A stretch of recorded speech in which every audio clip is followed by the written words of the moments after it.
Hello and welcome to the Magnet Brains. मेरा नाम आशीष कपलेश। कैसे हैं आप सब लोग? बढ़िया हैं, जोश में हैं। तो जी हाँ, आज हम बात करेंगे मैटर वेव्स की। और क्या है ये मैटर वेव, इसके बारे में समझेंगे। मैटर वेव शुरू करने से पहले मैं इससे पहले वाले पार्ट यानी कि फोटो इलेक्ट्रिक इफेक्ट की थोड़ी सी बातें रिकॉल करवाता हूं, जहां पे हमने ये बात समझी थी कि जो लाइट है वो एक पार्टिकल नेचर को शो करी थी। तो मैं याद होगा बहुत पहले की बात थी जब न्यूटन अंकल ने बोला था लाइट पार्टिकल है, पर लोगों ने माना कि ठीक है लाइट पार्टिकल है। न्यूटन अंकल के कुछ समय के बाद, जस्ट ऑलमोस्ट उनके कहने के आसपास ही एक और अंकल थे जिनका नाम था, क्या नाम था बोलो? हाइगन। हाँ, तो हाइगन अंकल ने क्या बोला कि लाइट वेव है, पर क्योंकि न्यूटन अंकल बड़े थे तो उनकी बात ज्यादा मानी गई, बोला नहीं नहीं पार्टिकल होती है। कुछ समय के बाद कुछ ऐसे एक्सपेरिमेंट्स परफॉर्म करेंगे जहां से यह पता चला कि जो वो पार्टिकल वाली बातें न्यूटन अंकल कह रहे थे वो गलत है, हाइगन ने जो वेव वाली बातें बोली थी वो सही थी। इसी के बाद से फिर हम लाइट को वेव कंसीडर करते हुए चले। हमने समझा अच्छा लाइट एक वेव होती है। हाइगन अंकल ने क्या बोला था पता है? कि लाइट जो एक मैकेनिकल वेव है। हमने भी सोचा ठीक है लाइट एक मैकेनिकल वेव होती है। उन्होंने बोला ईथर एक मीडियम होता है जो हर जगह अवेलेबल है और ये मैकेनिकल वेव ट्रैवल करती है ईथर से। तो हमने भी मान लिया ठीक है भाई, ईथर हर जगह अवेलेबल है और ये जो लाइट जो कि एक मैकेनिकल वेव है वो इसमें ट्रैवल करती है। कुछ समय के बाद और लोग आए मैक्सवेल जैसे, जिन्होंने कहा कि नहीं भाई यहां पे जो मैकेनिकल वेव नहीं होती है, एक इलेक्ट्रोमैग्नेटिक वेव होती है। तो फिर हमने एक कॉन्सेप्ट बनाया जहां पे हमने कहा कि जो लाइट है वो एक इलेक्ट्रोमैग्नेटिक वेव है, और इसी के बारे में चर्चा की हम लोगों ने अच्छे से। फिर बाद में क्या हुआ कि देखो यहां पे ना ऐसा नहीं है कि सारी चीजें एकदम से है ना, वो एक्सपेरिमेंटली कहीं ना कहीं एक्सीडेंटली चीजें पता चलने लगी। फिर बाद में हमें यह पता चला कि यार जो लाइट है ना वो उस जो है पार्टिकल नेचर को शो कर रहा है। इसके लिए भी तुम्हें याद है वो हर्ट्ज नाम के एक साइंटिस्ट थे, भूल गए ना? अरे उन्होंने फिर कुछ एक्सपेरिमेंट्स परफॉर्म करे थे। याद है फोटो इलेक्ट्रिक इफेक्ट्स का एक एक्सपेरिमेंट था जिसमें ग्लास ट्यूब था, एक प्लेट थी मेटल की प्लेट जिस पे लाइट इंसिडेंट करते थे, इलेक्ट्रॉन एमिट होते थे उसमें से। हाँ, तो ऐसे एक्सपेरिमेंट्स परफॉर्म किए थे उन्होंने, और फिर एक्सपेरिमेंट परफॉर्म करने के बाद इस नतीजे पे पहुंचे कि नहीं भाई लाइट जो है वो पार्टिकल नेचर को शो करती है, लाइट के अंदर पार्टिकल्स होते हैं। इसी चीज को और आगे बढ़ावा देते हुए आइंस्टीन अंकल सामने आए। उन्होंने कहा कि देखो हाँ सही बात बोल रहे लक हमारे कि लाइट जो है एक पार्टिकल नेचर को शो कर रही है, लाइट के अंदर पार्टिकल्स हैं, उसको उन्होंने नाम दिया फोटोन। फिर उसके लिए उन्होंने अपनी कुछ इक्वेशंस वगैरह डिफाइन करी थी, और ये इक्वेशंस हम फोटो इलेक्ट्रिक इफेक्ट में अच्छे से पढ़ चुके थे। यहां तक तो सब बढ़िया चल रहा था, हंसी खुशी हम जिंदगी बिता रहे थे अपनी, है ना। और अभी तक हम ये बात जान चुके थे, एक मिनट को पेन गिर गया। अभी तक हम लोग ये बात समझ रहे थे कि लाइट जो है वो पार्टिकल नेचर को भी शो करता है, क्योंकि आइंस्टीन बोल चुके थे ये वाली बात, और वेव नेचर को भी शो करता है, क्योंकि अभी तक हम हाइगन अंकल की बातों को लेके वेव ही कंसीडर कर रहे थे। फिर यहां पे अब लाइट के लिए तो सारी बातें क्लियर होगी कि लाइट जो है वो वेव भी है पार्टिकल भी है। फिर आगे और लोग आए, उन्होंने अपना दिमाग लगाया, बोलता अगर लाइट एक वेव होने के साथ साथ एक पार्टिकल नेचर को भी शो करती है तो क्या कोई पार्टिकल या फिर कोई मैटर वेव नेचर को भी शो कर सकता है? तो इसी बात पे हमारे जो महान अभी आएंगे, अभी डी ब्रोगली, वैसे तो उनका नाम कुछ और है ना, हम लोग उनको प्रोनाउंस डी ब्रोगली कर देते हैं। उन्होंने अपने थीसिस में ये बात बोली कि जो नेचर है ना उसका जो हमारा जो नेचर है वो कैसा है, हमारा जो नेचर है उसमें सिमेट्री होती है। ठीक है, हमारे जो नेचर है उसमें सिमेट्री है, यानी कि अगर जो बातें आप लाइट के लिए कर रहे हो ना वही बातें पार्टिकल के लिए भी करोगे तो ज्यादा बेहतर रहेगा। ठीक है, तो अभी तक के ज्ञान से हमें यह बात पता चल चुकी है कि लाइट का वेव नेचर भी होता है, पार्टिकल नेचर भी होता है। वेव नेचर हम कैसे पता लगाएं? तो रिफ्लेक्शन, रिफ्रैक्शन, इंटरफेरेंस, डिफ्रैक्शन, ये सब तुम पढ़ चुके हो। यहां से पार्टिकल के वेव नेचर के बारे में पता चलता था। तुमने यहां पे फोटो इलेक्ट्रिक इफेक्ट पढ़ा है जहां से यह पता चलता था कि जो लाइट है वो पार्टिकल नेचर को शो करती है। इसके अलावा और भी ऐसे इफेक्ट होते हैं जैसे कॉम्पटन इफेक्ट हो गया, जीमान इफेक्ट हो गया, है ना। इनसे भी हम ये बात पता कर सकते थे कि लाइट जो है एक पार्टिकल नेचर को रिप्रेजेंट करती है। हमारे सिलेबस में हमने जिससे चर्चाएं की वो है फोटो इलेक्ट्रिक इफेक्ट। तो फोटो इलेक्ट्रिक इफेक्ट में क्या क्या पढ़ा था? तो यहां पे आइंस्टीन अंकल आए थे फोटो इलेक्ट्रिक इफेक्ट के लिए। उन्होंने बोला कि लाइट में जो पार्टिकल्स होते हैं जिनको कि उन्होंने नाम दिया फोटॉन्स, लाइट में जो पार्टिकल्स होते हैं उनको उन्होंने नाम दिया फोटोन। इनका क्या होता है, कोई चार्ज नहीं होता है और इनका रेस्ट मास 0 होता है, क्योंकि चलते हुए फोटोन का मास हमने अभी तक डिफाइन नहीं कर पाए हम लोग। तो उनका सिर्फ एक रेस्ट मास डिफाइन किया था और वो बोला था वो 0 होता था। ठीक है, फिर फोटोन की कुछ एनर्जी होती है, क्योंकि जब वो फोटोन किसी मेटल सरफेस पे इंसिडेंट करते थे तो उस मेटल सरफेस से वो इलेक्ट्रॉन्स को बाहर निकाल देते थे। ये जो इलेक्ट्रॉन्स बाहर निकले उनको क्या नाम दिया? Photo electrons. क्या नाम दिया था? फोटो इलेक्ट्रॉन नाम दिया था। तो आइंस्टाइन अंकल ने क्या बोला कि भैया लाइट यहां पे इंसिडेंट करती है, यहां से इलेक्ट्रॉन्स को निकालती है, जो इलेक्ट्रॉन्स निकलते हैं उनको फोटो इलेक्ट्रॉन कहते हैं। बट ये इलेक्ट्रॉन निकले कैसे भाई? लाइट के पास ऐसा क्या था जिससे कि वो इलेक्ट्रॉन्स को निकाल पा रही थी? तो हमने बोला लाइट के पास थे फोटोन। हाँ, तो फोटोन ने क्या कर लिया? ऐसे ही फोटोन के पास थी एनर्जी। हाँ, अब काम की बात बोली है। फोटोन के पास थी एनर्जी, और फोटोन की जो एनर्जी थी वो थी एच न्यू या फिर एच सी बाय लैम्डा। यहां पे ये जो न्यू है it is actually the frequency. तो अगर तुम्हें लगे कि इक्वेशन को ऐसे ना लिख के मैं ऐसे लिखूं, देखो मुझे पता है कुछ लोगों को कंफ्यूजन होता है, it is nu frequency, this can be further written as h c by lambda. तो इन फोटॉन्स के पास होती थी एनर्जी, जिसकी वजह से वो फोटो इलेक्ट्रॉन्स को निकाल पा रहे थे बाहर। तो क्या इन फोटॉन्स के पास मोमेंटम भी होता है? अरे बिल्कुल होता है। तो फोटॉन्स के पास जो मोमेंटम था वो था E बाई सी या H बाय लैम्डा। तुम्हें बता दिया था आइंस्टीन के मास इक्वेशन से, E equals to mc square से और E equals to hc by lambda से सॉल्व करोगे तो यहां पे रिलेशन मिल जाता था। ठीक है यार, ये फोटो इलेक्ट्रिक इफेक्ट की बातें हैं, सारी पुराने लेक्चर की बातें हैं, तुमने देखा ही होगा पुराना lecture. The wavelength of the photon can be expressed in terms of its momentum, thus lambda is equals to h by p। ठीक है, तो यहां पे बोला गया कि किसी भी फोटोन के वेवलेंथ को आप रिप्रेजेंट कर सकते थे in terms of its momentum. तो यहां से इस वाली क्वेश्चन से देखो p equals to h by lambda है ना, तो यहां से हम किसी भी फोटोन के वेवलेंथ को लिखते थे h बाय p, और ये बहुत काम की इक्वेशन है। आगे जाके अभी मैटर वेव जब आप पढ़ोगे ना तो वहां पे बहुत काम आएगी इक्वेशन। क्या बोले? The wavelength of the photon can be expressed, wavelength of the photon can be expressed in terms of its momentum, उसके मोमेंटम के टर्म्स में एक्सप्रेस कर सकते हो। तो यहां पे lambda equals to h by p, de Broglie uncle ने भी यही बात बोली थी। ठीक है, तो ये फोटो इलेक्ट्रिक इफेक्ट की बातें हैं, ये वो बातें हैं जो आप पहले से पढ़ चुके हो, तो इसमें तो कुछ ऐसी नई बात नहीं है। फिर भी अगर तुम्हें नोट करना है तो नोट कर सकते हो। चलो भाई, किया होगा नोट सभी ने। आगे बढ़ते हैं हम लोग। अब हमारे पास ये सारी बातें बिल्कुल साफ साफ लिखी हुई थी कि जो लाइट है वो पार्टिकल नेचर को भी शो करती है और वेव नेचर को भी शो करती है। बहुत अच्छी बात है। लाइट जो कि एक वेव था वो पार्टिकल नेचर शो कर रहा था, लाइट जो कि एक वेव हम मान रहे थे वो एक पार्टिकल नेचर को शो कर रही थी। तो क्या कोई पार्टिकल वेव नेचर भी शो कर सकता था? इस चीज पे चर्चा की डी ब्रोगली अंकल ने, और उन्होंने बोला कि अगर इलेक्ट्रोमैग्नेटिक वेव, बेसिकली हम लाइट को रिप्रेजेंट कर रहे हैं यहां पे, ठीक है, उन्होंने कहा कि अगर किसी लाइट को, कोई लाइट है वो वेव नेचर को भी शो करता है, पार्टिकल नेचर को भी शो करता है, तो क्या कोई ऐसा मैटर या फिर कोई पार्टिकल हो सकता है? क्या कोई ऐसा पार्टिकल हो सकता है?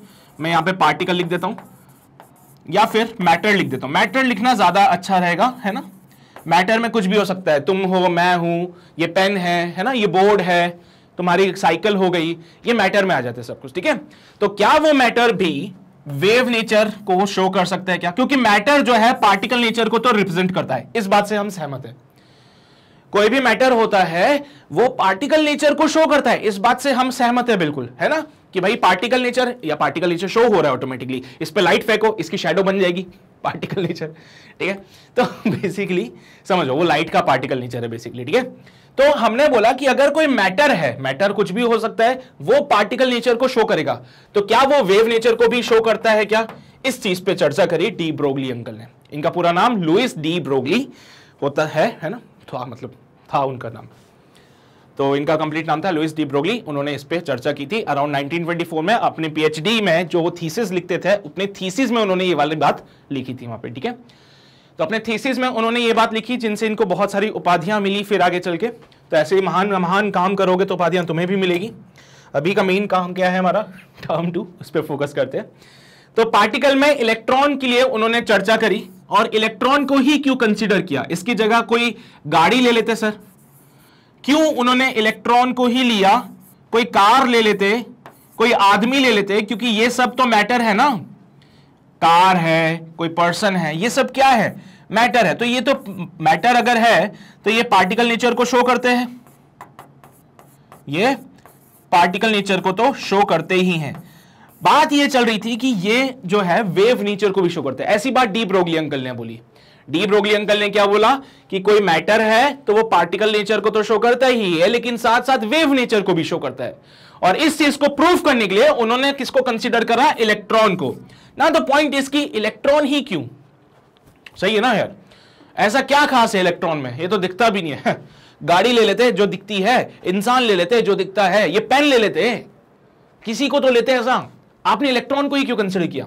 तो इस पे भी एक चर्चा है, अभी आगे चल के करेंगे, क्यों हम इलेक्ट्रॉन को ही कंसीडर कर रहे हैं, हम एक नॉर्मल ऑब्जेक्ट को क्यों नहीं कंसीडर करते हैं। पर अभी के लिए इतना समझो कि वो लुइस डी ब्रोगली थे जिन्होंने कहा था कि कोई भी मैटर जो होता है, कोई भी मैटर, यहां पे इलेक्ट्रॉन असल में क्या है? एक मैटर है। इलेक्ट्रॉन क्या है? असल में एक मैटर है। तो कोई भी मैटर पार्टिकल नेचर के साथ साथ वेव नेचर को भी शो करता है। इसी को हमने फिर आगे जाके नाम दिया मैटर वेव, जिसके बारे में हम आज पढ़ेंगे। ठीक है, तो मैटर की वेव के बारे में हम चर्चाएं करेंगे, मैटर की वेव के बारे में आज हम लोग चर्चा करेंगे। ठीक है, किनकी बदौलत मिली हमें सारी बातें? Louis de Broglie. चलो भाई, बहुत बढ़िया, आगे बढ़ते हैं हम लोग।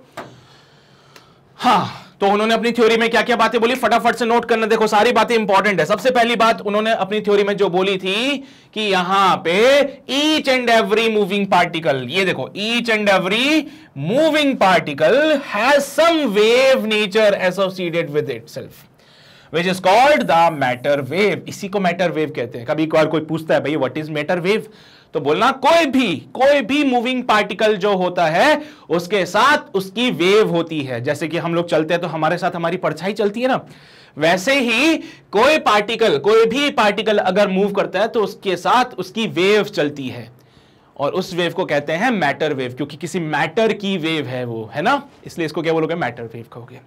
ठीक है, हमने मान ली बात, उन्होंने अपने थीसिस में ये बात लिख दी, हमने मान ली। तो मूविंग पार्टिकल्स में कौन कौन हो सकता है? मूविंग पार्टिकल्स में जो उन्होंने चर्चा करी, देखो यहां पे मैं हाईलाइट कर रहा हूं, मूविंग पार्टिकल्स में जो उन्होंने चर्चाएं की वो सारी माइक्रो पार्टिकल्स के लिए थी, मैक्रो पार्टिकल्स यानी हम लोगों के लिए नहीं थी। ऐसी चीजें जो इसको देखने के लिए तुम्हें थोड़ा सा मेहनत करनी पड़ती है, electron, proton, neutron, alpha particles, उन्होंने इन पे स्टडी की है अच्छी। अब क्यों हम इन्हीं को कंसीडर कर रहे हैं, क्यों हम माइक्रो पार्टिकल्स पे जा रहे हैं, मैक्रो पार्टिकल्स पे क्यों नहीं जाते? तो इसकी वजह सिंपल सी ये है कि मैक्रो पार्टिकल्स पे जो वेवलेंथ आपको मिलता है वो बहुत छोटा मिलता है, और इतना छोटा वेवलेंथ मिलता है ना उनका, जैसे कि सपोज मैं चल रहा हूं, है ना, ध्यान से सुना, मैं चल रहा हूं, ला ला ला ला, है ना, मैं चल रहा हूं, तो जब मैं चलता हूं तो मेरी वेव जो है उसका वेवलेंथ बहुत छोटा है, इतना छोटा कि उसको हम कंसीडर ही नहीं करते फिर। लेकिन वही मेरी जगह इलेक्ट्रॉन चलेगा तो उसकी वेवलेंथ जो होगी वो छोटी नहीं होगी, वो बढ़िया दिखेगी अपने को। तो electron, proton, neutron, alpha particle, इनकी वेव को ऑब्जर्व करना आसान है क्योंकि इनकी वेव का वेवलेंथ ज्यादा होता है। समझो, इनके वेव को ऑब्जर्व करना ज्यादा आसान है क्योंकि इनकी वेवलेंथ ज्यादा होती है। ठीक है, इसलिए इस पे ही चर्चा की थी। These waves are waves of probability, ठीक है। The wavelength associated with the moving particle is given by lambda equals to h by p। देखो ये आगे नहीं क्वेश्चन, हाँ कहां से आई? फोटोन के लिए भी तो यही बात बोली थी, आइंस्टीन अंकल ने फोटोन के लिए भी ये बात बोली, डी ब्रोगली अंकल ने बोला कि किसी भी पार्टिकल से, मूविंग पार्टिकल से जो वेव जाती है उसका वेवलेंथ अगर लिखना है तो वो होता है h by p, where p is the momentum of the particle, p is the momentum of the particle। This wavelength is known as the de Broglie wavelength of the particle। देखो इन्हीं की महानता पे इन्हीं का नाम हमने दे दिया, de Broglie wavelength of particle, de Broglie wavelength of particle। ठीक है, इंस्पिरेशन जो था वो कहां से मिला? इंस्पिरेशन उनको मिला था यहां से, डुअल नेचर ऑफ लाइट से। उन्होंने बोला अगर लाइट अगर पार्टिकल नेचर भी और वेव नेचर भी शो कर सकती है तो क्या हम लोग पार्टिकल नेचर के अलावा वेव नेचर भी शो कर सकते हैं? तो उस पे फिर उन्होंने चर्चा की थी। तो यहां पे मैटर वेव के बारे में चर्चा की हम लोगों ने, जो कि डी ब्रोगली अंकल ने अपनी थ्योरी में कही थी। तो ये सारे पॉइंट्स आपके लिए काम के हैं, इनको नोट करते हुए चलना।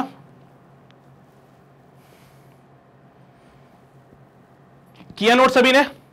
बढ़े आगे? चलो भाई, बहुत शानदार। फिर बात यह है कि सर ठीक है, वो सब तो समझ आया मुझे, आप आइंस्टीन के टाइम पे फोटोन बोल रहे थे, डी ब्रोगली के टाइम पे पार्टिकल बोल रहे हो, तो क्या ये फोटोन और पार्टिकल सेम है क्या? सही बात है, फोटोन और पार्टिकल सेम है, क्योंकि जब आपने बोला लाइट पार्टिकल नेचर शो करती है तो पार्टिकल में आपने बोला फोटोन, जब आपने बोला कि लाइट जो है पार्टिकल नेचर शो करती है, और पार्टिकल नेचर के लिए आपने वर्ड यूज किया फोटोन, और जब आप इधर मैटर के लिए बात करते हो तो मैटर को पार्टिकल सीधा बोल देते हो। क्या ये पार्टिकल और फोटोन अलग अलग है या सेम है? तो क्या डिफरेंस है फोटॉन्स और पार्टिकल्स के बीच में, आओ जरा देख लेते हैं। फोटोन के लिए जब आप एनर्जी डिफाइन करोगे तो E से रिप्रेजेंट करना, E is the photon energy, nu is the frequency of the photon, lambda is the wavelength, P is the momentum of the photon. यहां से सारी बातें समझ आई। तो lambda equals to H by P, P की जगह यहां पे E बाई C होता है बेटा। तो यहां से हमने लैम्डा को रिप्रेजेंट किया है फॉर द फोटोन। किसके लिए डिफाइन किया? ये सिर्फ फोटोन के लिए। लेकिन वही अगर मैं पार्टिकल पे आ जाऊं तो अगर K is the kinetic energy of the particle, M is the mass of the particle, V is the speed of the particle and P is the momentum of the particle, तो lambda equals to H by P। देखो ये दोनों के लिए same है, ये दोनों के लिए सेम है H by P। तो H by P दोनों के लिए सेम है बिकॉज ये बात डी ब्रोगली अंकल ने बोली थी। कहानी में ट्विस्ट कहां से आया? मोमेंटम के फॉर्मूले से। अगर वो फोटोन है, अगर फोटोन है तो मोमेंटम होता है by E by C। If it is a photon तो मोमेंटम होगा E by C। If it is a particle तो मोमेंटम जो होगा वो कितना हो जाएगा? बोलो, अंडर रूट ऑफ 2me। अगर वो फोटोन है तो मोमेंटम होता है E अपॉन C, अगर वो पार्टिकल है तो मोमेंटम होता है अंडर रूट ऑफ 2me। कहां से आया सर ये? याद करो, काइनेटिक एनर्जी में और मोमेंटम में रिलेशन था energy equals to P square by 2m। Energy तो था, वो था P square by 2m। Energy क्या थी? P square by 2m। तो यहां पे देखो एनर्जी की जगह P स्क्वायर बाय 2m किया, यहां से देखो P square equals to 2m ही हो जाएगा। P square equals to 2m ही। देखो यही वाली बातें बताने की नहीं होती है, पर फिर भी चलो मैं बता दिया तुम लोगों को, आगे से ध्यान रखने इन सब बातों को हमने यहां पे पुट कर दिया। तो एक बेसिक सा डिफरेंस मैं दे रहा हूं यहां पे आप लोगों को फोटोन और पार्टिकल में, क्योंकि आइंस्टाइन अंकल ने जब बोला लाइट के बारे में, तो जब उन्होंने बोला light has a particle nature तो फोटोन को डिफाइन किया, और जब आज हम यहां पे मैटर वेव की बात कर रहे हैं तो पार्टिकल को देखते हैं। तो what is actually the difference between the photon and the particle? क्या वो सेम है, क्या वो अलग अलग है? So these are the differences. अभी और भी डिफरेंस है पर इसको नोट कर लीजिए पहले आप लोग, ठीक है? इसको नोट कर लीजिए फिर आगे बढ़ते हैं। किया नोट सभी ने? चलो भाई बहुत शानदार, आगे बढ़ते हैं हम लोग। यहां पे भी देख लो वही बातें बोली है, P equals to E by C होता है फोटोन के लिए, और यहां पे 2E बाई V लिखा है। ये जो मोमेंटम इन्होंने पार्टिकल का लिखा है वो स्पीड के फॉर्म में लिखा है। जो मैंने मोमेंटम आपको बताया था ना वो मास के टर्म्स में था। तो आपके वो देखो, वो डिपेंड करता है कि क्वेश्चन किस हिसाब से मांग रहा है। मैंने क्या लिखा था? Under root of 2me। ये जो मोमेंटम का फॉर्मूला है ना, ये इन टर्म्स ऑफ मास है, और ये जो मोमेंटम का फॉर्मूला है ना वो इन टर्म्स ऑफ स्पीड है। फोटोन का मोमेंटम E बाई C मैं डिफाइन कर चुका हूं पहले भी, लेकिन यहां पे पार्टिकल का जो मोमेंटम है ये स्पीड के टर्म्स में, वो मास के टर्म्स में होता है। यार ये देखो, ये चैप्टर ये जो पार्ट है ना बेसिकली मैटर वेव्स का, कुछ भी नहीं है, सिंपल सिंपल सी बातें चल रही है यहाँ पे। बस आपको 4 पार्टिकल्स मैं बता दूंगा, उन चार पार्टिकल्स के लिए फॉर्मुलेस पता होने चाहिए तो आप क्वेश्चन को सॉल्व कर लोगे। एक इंपॉर्टेंट चीज आती है उसमें है वो डेविसन जर्मर एक्सपेरिमेंट, ठीक है? वो आगे पढ़ेंगे हम लोग, उसका मैं अच्छे से समझाऊंगा तुम लोगों को कि क्या है। तो एक वो समझना और उसका ग्राफ समझ लेना, बस काम बन जाएगा इस चैप्टर में, ठीक है? चलो भाई, नोट किया होगा ये सारा कुछ तुमने।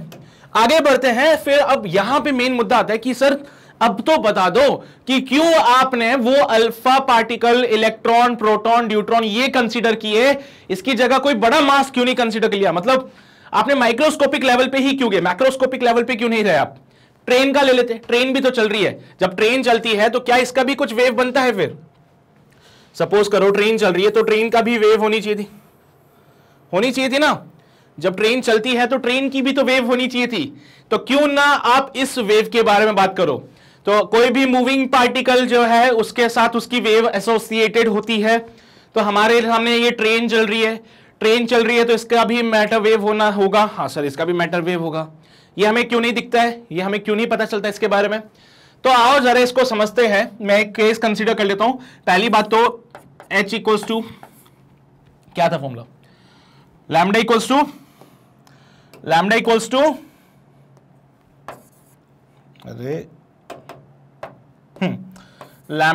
To H by P। Lambda equals to H by P, where P is the momentum of the particle। P क्या था बेटा? पार्टिकल का मोमेंटम था। तो पार्टिकल के लिए मैं क्या करता हूं, यहां पे एक आदमी ले लेता हूं जाके उसका मास डिफाइन करना आसान हो जाए मेरे लिए। तो लेट अस कंसीडर हमारे पास एक आदमी है, यहां पे बउआ नाम है इसका, ठीक है। सो आदमी है यहां पे, बउआ नाम है इसका, और ये आदमी जो है मूव कर रहा है विद सम स्पीड ऑफ, कितनी स्पीड से मूव कर सकता है बेचारा ये है, एक आम आदमी कितनी ही स्पीड से मूव कर सकता है। लेट्स से मैंने बोला 10 मीटर पर सेकंड से मूव कर रहे हैं, 10 मीटर पर सेकंड है ना, मान लो। इसका मास कितना है, कितना ले, 60 केजी ले लेते हैं। इसका मास मैंने 60 केजी ले लिया। तो चलो इसका भी मैटर वेव होगा, जब ये चलेगा तो इसका भी मैटर वेव बनेगा ना भाई, नहीं बनेगा? अरे भैया जो भी मूविंग पार्टिकल होता है ना, जो भी मूविंग पार्टिकल होता है तो उसके साथ उसकी वेव एसोसिएटेड होती है ना। तो ये देखो ये भी चलेगा तो इसके साथ भी इसकी वेव आएगी। इसकी वेव का वेवलेंथ कैलकुलेट करते हैं, चलो इसकी वेव का वेवलेंथ कैलकुलेट कर लेते हैं, है ना। ये जब चलेगा तो इसके साथ इसकी वेव एसोसिएटेड होगी। तो लैम्डा जब हमने कैलकुलेट किया, it will be h/p। h क्या होता था, प्लैंक्स कांस्टेंट। h क्या था हमारे पास, h था प्लैंक्स कांस्टेंट, जिसकी वैल्यू होती थी 6.6 10 की पावर माइनस का 34। याद नहीं है तुम लोगों को? इसकी वैल्यू 6.6 इंटू 10 की पावर माइनस का 34 डिवाइडेड बाय, भाई इसका मोमेंटम कितना, इस आदमी का मास इंटू उसकी वेलोसिटी। मैं एक काम करता हूं, क्वेश्चन को थोड़ा और आसान कर देता हूं कैलकुलेशन समझने के लिए। कैलकुलेशन समझने के लिए आदमी मैं 66 केजीज का ले लेता हूं। जस्ट कैलकुलेशन को समझने के लिए मैंने बोला इसका मास 66 केजी ले लो। कैलकुलेशन समझनी है बस हम लोगों को, तो है ना। तो यहां पे जब हमने सॉल्व करा, it comes out be 6.6 multiplied by 10 की पावर माइनस का 34 डिवाइडेड बाय 66 केजी का है भाई ये, और मूव कर रहा है 10 मीटर से। पॉइंट हटाया, एक और 10 लगाया, 66 से 66 मर जाएगा, and it comes out be 10 की पावर माइनस का 34 माइनस का 2, 10 की पावर माइनस का 36 एंगस्ट्रॉम। हाँ, माइनस का 36 किसमें, अच्छा मीटर में चलो, सॉरी मीटर्स में, एंगस्ट्रॉम में कन्वर्ट कर लें इसको ना। हाँ, एंगस्ट्रॉम में कन्वर्ट कर लीजिए, तो आएगा 10 की पावर माइनस का 26 एंगस्ट्रॉम।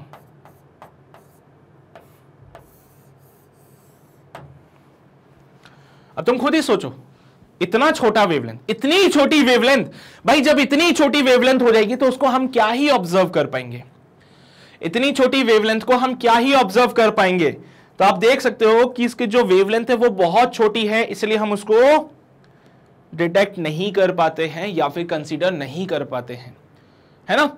इसीलिए हमारी वेव हमें नहीं दिखती है। तुम बोलते हो ना कि सर अगर हर एक मूविंग पार्टिकल के साथ उसकी वेव एसोसिएटेड है, तो जब मैं चल रहा हूं तो मेरी वेव कहां है?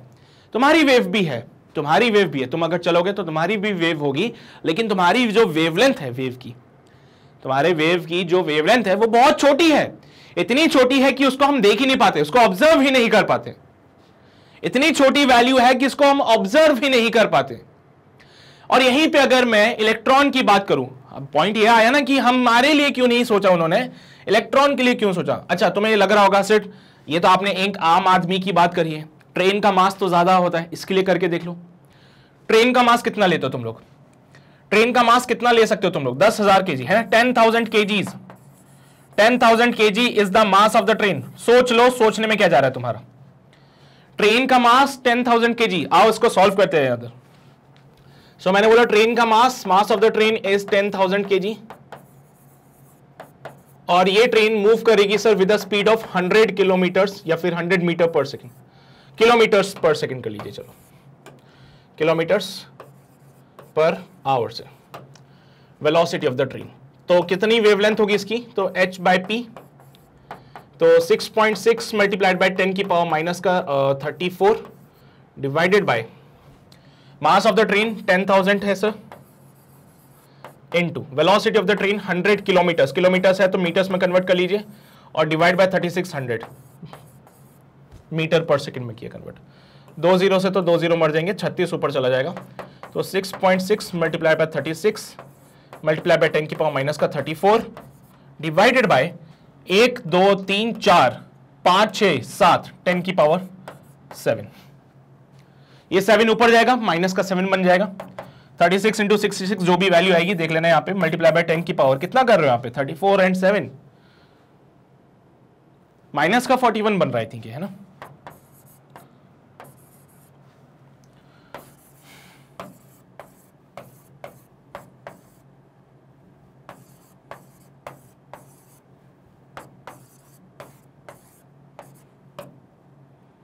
कितना हो गया 13 23.76। कैलकुलेशन वाला पार्ट है, देख लेना तुम लोग कहीं गलती ना कर दियो मैंने, ना। एंगस्ट्रॉम में कन्वर्ट कर लीजिए, so it will be 23.76 multiply by 10 की पावर माइनस का 31 एंगस्ट्रॉम। क्या ये बहुत बड़ी वैल्यू है? आज भी छोटी वैल्यू ही मिल रही है हम लोगों को। तो कोई भी मैक्रोस्कोपिक पार्टिकल की अगर बात करें, जैसे मैं हूं, ट्रेन हो गई, गाड़ी हो गई, तुम्हारी साइकिल हो गई, इवन ये पेन, इसकी भी वेव नहीं दिख रही मुझे, इसकी भी वेव नहीं नजर आती, क्योंकि इसके साथ भी ऐसी ही सिनेरियो होगा, क्योंकि इसकी जो वेव होगी उसका वेवलेंथ बहुत छोटा होगा। 10 की पावर माइनस 31 समझ तो कितना छोटा होता है वैल्यू ये। तो जो वेव हमें मिल रही है उसकी वेवलेंथ नेग्लिजिबल है, इसलिए हम उसको ऑब्जर्व नहीं कर पाते हैं।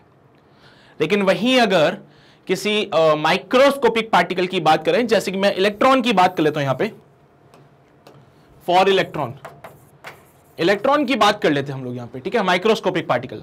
सो mass of electron you know better, it is 9.1 into 10 की पावर माइनस का 31 kg, ठीक है। इलेक्ट्रॉन जो है वो मूव कर रहा है, कितनी स्पीड से मूव करा दें इलेक्ट्रॉन को? इलेक्ट्रॉन को कितनी स्पीड से मूव कराओगे? कितना भी करवा लो,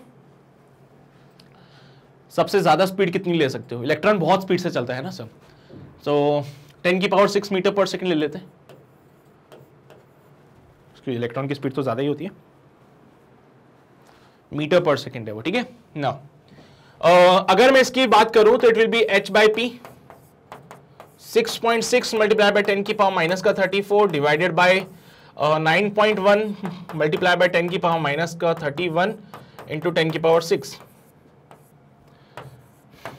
6.6 डिवाइडेड बाय 9.1, इसको साइड में रखते हैं, यहां सॉल्व करते हैं। माइनस का 34, ये 31 ऊपर चला जाएगा, माइनस का 3 तो वैसे ही बन गया वो, माइनस का 34 और प्लस का 31, तो माइनस का 3 तो वैसे ही बन रहा है, और ये माइनस का 6 और आ जाएगा, तो 6.6 डिवाइड बाय 9.1 मल्टीप्लाई बाय 10 की पावर माइनस का 9 हो जाता है। ये मीटर में चल रही कहानी, ये सब मीटर में चल रहा है। चलो इसको थोड़ा सा और सिंप्लीफाई करें, तो यहां पे जो लैम्डा बन रहा है it will be 6.6 divide by 9, approximation ले लीजिए, 9.1 को 9 ले लिया, 10 की पावर माइनस का 9 meter. 3.3 3 two 6, 3 two 6, 3 3 9, so lambda की value I think 7 point something जो भी है 7.2 ले लेना, इंटू 10 की पावर माइनस का 9 मीटर, और 10 से मल्टीप्लाई किया, 10 से डिवाइड किया, तो ये बन जाएगा 72 एंगस्ट्रॉम। 72 एंगस्ट्रॉम इट्स इनफ, है ना, सही है, मतलब ऐसी कोई दिक्कत वाली बात नहीं आएगी यहाँ पे, ऐसी कोई दिक्कत वाली बात नहीं आएगी। मैंने क्या गलती कर दी क्या? पॉइंट को हटाना भूल गया, ओहो मेरी गलती हो गई है ना, यहाँ पे 10 नहीं, पॉइंट को हटाना पड़ेगा। 2.2 7 2 से डिवाइड किया, डिवाइड बाय 10 चल रहा था, 7.2 10 की पावर माइनस का 10 मीटर। लो बेटा, तो 7.2 एंगस्ट्रॉम सही है ना यार, उनके रेस्पेक्ट में तो ठीक ही है ना। उनके रेस्पेक्ट में मैक्रोस्कोपिक पार्टिकल में जब आप ट्रेन की बात कर रहे थे, साइकिल की बात कर रहे थे, खुद की बात कर रहे थे, तुम्हारे रेस्पेक्ट में तो ज्यादा ही है उसकी वेवलेंथ, किसकी? इलेक्ट्रॉन की। इसीलिए डी ब्रोगली अंकल ने जो भी बातें बोली वो माइक्रोस्कोपिक पार्टिकल यानी electron, proton, neutron, alpha particle, इनके लिए डिफाइन किया था, ठीक है। डिफाइन करने में तो उन्होंने सबके लिए डिफाइन करा, लेकिन हम लोगों का जो वेवलेंथ है ना वो काफी छोटा है, हमारी जो वेवलेंथ है वो काफी छोटी है, इसलिए हमारी वेव को ऑब्जर्व करना थोड़ा सा डिफिकल्ट था, और इलेक्ट्रॉन वगैरह की जो वेव थी उसको ऑब्जर्व करना आसान था। तो यहां पे हमारा काम बढ़िया चल रहा था। तो एक काम करो, इसको नोट कर लो, यहां से ये सारी बातें नोट करो, फिर हम आगे बढ़ते हैं। किया नोट ये वाला? चलो भाई बहुत शानदार। और यहां पे आके ये भी नोट कर लेना, यहां से ये मैंने ट्रेन के लिए सॉल्व किया था, ठीक है। मैंने सबके लिए तुम्हें एक बार शो कर दिया है कि क्यों हम किसी भी मैक्रोस्कोपिक पार्टिकल को कंसीडर नहीं कर रहे, क्यों हम माइक्रोस्कोपिक पार्टिकल्स को पे ही जा रहे हैं। तो वजह ये है, वजह तुम हो, है ना। हो गया, यहां पे भी आ जाओ। ये इलेक्ट्रॉन का देखा तुमने कितना कम है, इलेक्ट्रॉन के दिखे तुमने वेवलेंथ कितनी ज्यादा है उनके रेस्पेक्ट में, इसलिए हम इलेक्ट्रॉन पे ही ज्यादा चर्चा कर रहे थे। एनीवेज, तो आगे बढ़ते हैं हम लोग, अगले पार्ट पे आते हैं जहां पे कि हमसे बोला गया कि अगर कोई चार्ज पार्टिकल है हमारे पास, when the particle is accelerating, है ना, when the particle is accelerating through a potential difference v, तो क्या होगा। तो मैंने बोला कि यहाँ पे कोई हमारे पास पार्टिकल था, कोई भी पार्टिकल हो सकता है, कोई चार्ज पार्टिकल, है ना, कोई चार्ज पार्टिकल q, और वो यहां से मूव करना शुरू किया है, यहां पे पोटेंशियल 0 है और यहां से वो जा रहा है यहां पे, सॉरी ये पार्टिकल पोटेंशियल v है ना, यहां पे जा रहा है। अच्छा मुझे एक बात बताओ कि कोई भी चार्ज पार्टिकल जो होता है उसका मोशन कहां से होता है, हायर पोटेंशियल से लोअर पोटेंशियल या फिर लोअर पोटेंशियल से हायर पोटेंशियल। इलेक्ट्रॉन की बात अलग हो जाएगी, मैं तुमसे बोल रहा हूं कि चार्ज पार्टिकल जो कि मूव कर रहा है ना, तो मैंने बोला यहां से यहां तक जा रहा है, वो कोई भी चार्ज पार्टिकल हो सकता है, मुझे नहीं पता क्या है। तो बेसिकली जब वो एक जगह पे 0 पोटेंशियल रख दो, यहां से यहां तक जा रहा है, तो मैंने बोला पोटेंशियल का डिफरेंस जो हो जाएगा वो डेल्टा वी हो जाएगा, वी है। तो आपने देखा है कि यहां से लेके यहां तक ले जाने के लिए इसमें कुछ वर्क जो किया, तो work is done by Q into delta we, ये हो जाएगा क्यू इंटू वी। ये वर्क जो आपने किया उससे क्या हुआ, उससे इस पार्टिकल को काइनेटिक एनर्जी मिली। खुद ही सोचो ना, पार्टिकल रेस्ट पे है, बढ़िया, आप इसको v इक्वल्स टू 0 से v तक लेके जा रहे हो, तो आपने इसको यहां से लेके यहां तक ले जाने पे कुछ वर्क किया। आपने कितना वर्क किया, हमने किया q इंटू डेल्टा वी। जब इस पे वर्क किया गया q इंटू डेल्टा वी, तो इसके पास कुछ एनर्जी आएगी। जब भी तुम किसी भी पार्टिकल पे वर्क करते हो तो उसके पास एनर्जी आती है। तो इस पार्टिकल पे जो एनर्जी आई है, it is given by kinetic energy which is equals to q into v. Work किया, काइनेटिक एनर्जी। यहां पे भी देखो, when the particle is accelerated through a potential difference v, किसी पोटेंशियल डिफरेंस v में पार्टिकल को अगर आप एक्सेलरेट करोगे तो उस पार्टिकल के पास काइनेटिक एनर्जी आएगा। So gain in kinetic energy is given by q into V. Gain in kinetic energy is given by q into V. मैंने भी यही बोला, पार्टिकल को आप यहां से यहां ले जा रहे हो, आपने कुछ वर्क किया, जो भी आप वर्क करते हो given by q into delta we होता है। ये वर्क करने से इसको एनर्जी मिलेगी, कौन सी मिली, काइनेटिक एनर्जी मिली, q into V is the kinetic energy. तो चलो भाई, इसका वेवलेंथ बताओ कितना होगा। ये भी जब चलेगा तो इसकी भी वेव बनेगी, क्योंकि चार्ज पार्टिकल है, जब ये चलता है तो इसकी वेव बनती है, तो इसका वेवलेंथ होगा h बाय p, यानी कि h बाय mv या फिर h by under root of 2me कह सकते ना, क्योंकि मोमेंटम जो था वो था under root of 2me, momentum की वैल्यू 2me अंडर रूट में, तो मोमेंटम की जगह h upon under root of 2m, e की जगह qv कर देता हूं, e की जगह qv कर देता हूं, तो एक फॉर्मूला और बन जाता है यहां पे। लेकिन ये किस टर्म्स में आया, ये हमारे पास पोटेंशियल के टर्म्स में आया। ये जो फॉर्मूला मुझे मिल रहा है इन टर्म्स ऑफ पोटेंशियल मिल रहा है, ये जो फॉर्मूला मुझे मिला है वो इन टर्म्स ऑफ पोटेंशियल है। तो यहां से मोमेंटम जो वेवलेंथ हो जाएगी वो आ जाएगी h upon 2m qv, h upon 2m qv। मैंने भी वही बात लिखी है वहां पे। अब अलग अलग पार्टिकल्स के लिए, जैसे प्रोटॉन के लिए, इलेक्ट्रॉन के लिए, है ना, आप ये फॉर्मूला अलग अलग तरीके से लिख सकते हो। अलग अलग पार्टिकल्स के लिए ये फॉर्मूला आप अलग अलग फॉर्मेट में लिख सकते हो। जैसे इलेक्ट्रॉन के लिए लिखोगे तो चार्ज की जगह E आ जाएगा, प्रोटॉन के लिए लिखोगे तो भी चार्ज की जगह E आएगा, अल्फा पार्टिकल के लिए आ जाएगा 2E, ड्यूट्रॉन के लिए देखोगे तो भी शायद वहां पे 2E ही आता है, याद हो तो देख लेते एक बार हम लोग, है ना, देख लेते हम लोग इसको भी। चलो भाई, बहुत बढ़िया, ये वाला पार्ट नोट किया ना तुम लोगों ने। ये कब होगा, when the particle is accelerated through a potential difference v। Heading डालना, when the particle is accelerated through a potential difference v, तो उस टाइम पे जो वेवलेंथ बनेगी इस पार्टिकल की वो होगी h upon under root of 2m qv। यहां पे उसका पार्टिकल का मास आएगा, चार्ज आएगा, जिस पोटेंशियल में वो उसका आप चला रहे हो उसका पोटेंशियल डिफरेंस, और h तो प्लैंक्स कांस्टेंट होता था 6.6 10 की पावर माइनस का 34। वैसे तो 6.626 होता है, बट कैलकुलेशन के लिए 6.6 ले लेना काफी हो जाएगा। किया नोट। चलो भाई, बहुत शानदार। इलेक्ट्रॉन की बात कर लेते हैं। अगर इलेक्ट्रॉन की बात करें तो क्या होगा, वहां पे इलेक्ट्रॉन आ जाएगा और उसका मास वगैरह रखेंगे। लेकिन उससे पहले एक बार फोटोन के लिए और मूविंग पार्टिकल के लिए वो सारे फॉर्मुलेज एक बार देख लो। देखो, टेबल बना के ऐसे जैसे मैंने लिखा है वैसे चीजें लिखोगे तो डेफिनेटली बहुत फायदे में रहोगे। जैसे कि बात करें रेस्ट मास, तो फोटोन का 0 होता है, किसी मूविंग पार्टिकल का भी 0 होता है। इफेक्टिव मास, किसी भी फोटोन के लिए अगर मास निकालना है तो E/c² करते हो या फिर h/c² करते हो। पार्टिकल के लिए यहां पे फॉर्मूला बनता है m naught upon under root में 1 minus v square by c square. बेटा यहां पे एम नॉट जो होता है वो रेस्ट मास होता है। आप देखो यहां पे फोटोन का रेस्ट मास 0 है, लेकिन मूविंग पार्टिकल का, अगर तुम लोग एक जगह खड़े हो तो तुम्हारा कुछ मास होगा ना। अगर तुम लोग एक जगह खड़े हो तो तुम्हारा कुछ मास होगा, वो ही मास तुम्हारा रेस्ट मास कहलाता है। तो हमने बोला कि भाई अगर कोई पार्टिकल रेस्ट पे है तो उसका एक मास होता है known as the rest mass. तो जैसे कि हमारे पास एक गोलू है, ठीक है, और जब वो रेस्ट पे खड़ा था तो इसका मास था 60 kg। अगर ये गोलू रेस्ट पे है तो इसका मास जो होता है वो होता है 60 kg का। ये इसका रेस्ट मास कहलाता है। एम नॉट से डिनोट करेंगे इसको। ये क्या कहलाता है? इसका रेस्ट मास। तो सर ऐसा तो होता नहीं है ना कि जब हम लोग चलते हैं तो हमारा मास चेंज हो जाता है। तो इन्होंने ऐसी कैसी बात लिख दी यहां पे, effective mass m naught upon under root of 1 minus v square by c square. देखो भाई क्या होता है यहां पे, जब आज कोई भी पार्टिकल चलता है तो उसका फॉर्मूला डिफाइन किया जाता है m naught upon under root में 1 माइनस का v square by c square. बेटा आप चलते हो, ठीक है, आपका चलना चलता है, लेकिन इलेक्ट्रॉन जो है वो हाई स्पीड से चलता है। अभी भी आपको याद हो तो इलेक्ट्रॉन की स्पीड मैंने जो ली थी 10 की पावर 6 मीटर पर सेकेंड ली थी।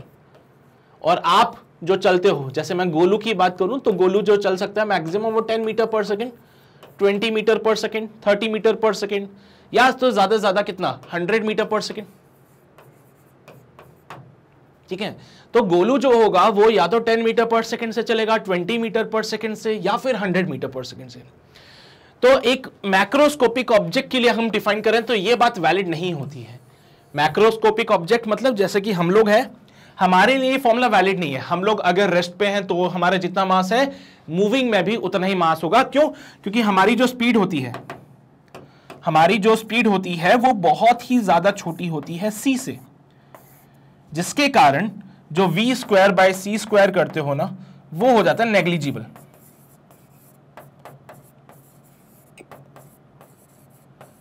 हमारी जो स्पीड होती है ना वो स्पीड ऑफ लाइट से बहुत कम होती है, जिसके कारण v square by c square negligible हो जाता है। और अगर ये नेग्लिजिबल हो गया तो m बराबर हो जाता है m naught upon under root of 1 minus का 0। यानी कि यहां से मिलता है m बराबर एम नॉट। तो भले आप चलो या आप रेस्ट पे रहो, आपका मास सेम रहेगा। आप चलो या फिर आप रेस्ट पे रहो, आपका मास सेम रहेगा। लेकिन इलेक्ट्रॉन की बात अलग हो जाती है, फिर माइक्रोस्कोपिक पार्टिकल्स की बातें अलग है। ये सारी बातें मैं मैक्रोस्कोपिक यानी कि हम लोगों के लिए कर रहा हूं।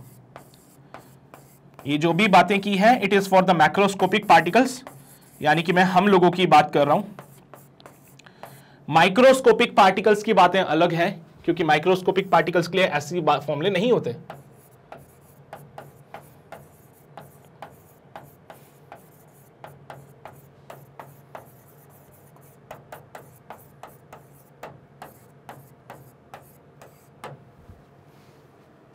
तो फिर ये जो चीजें कर रहे हो ना ये नहीं होता है, फिर उस टाइम पे m naught equals to m naught. Microscopic में इलेक्ट्रॉन, प्रोटॉन, अल्फा पार्टिकल।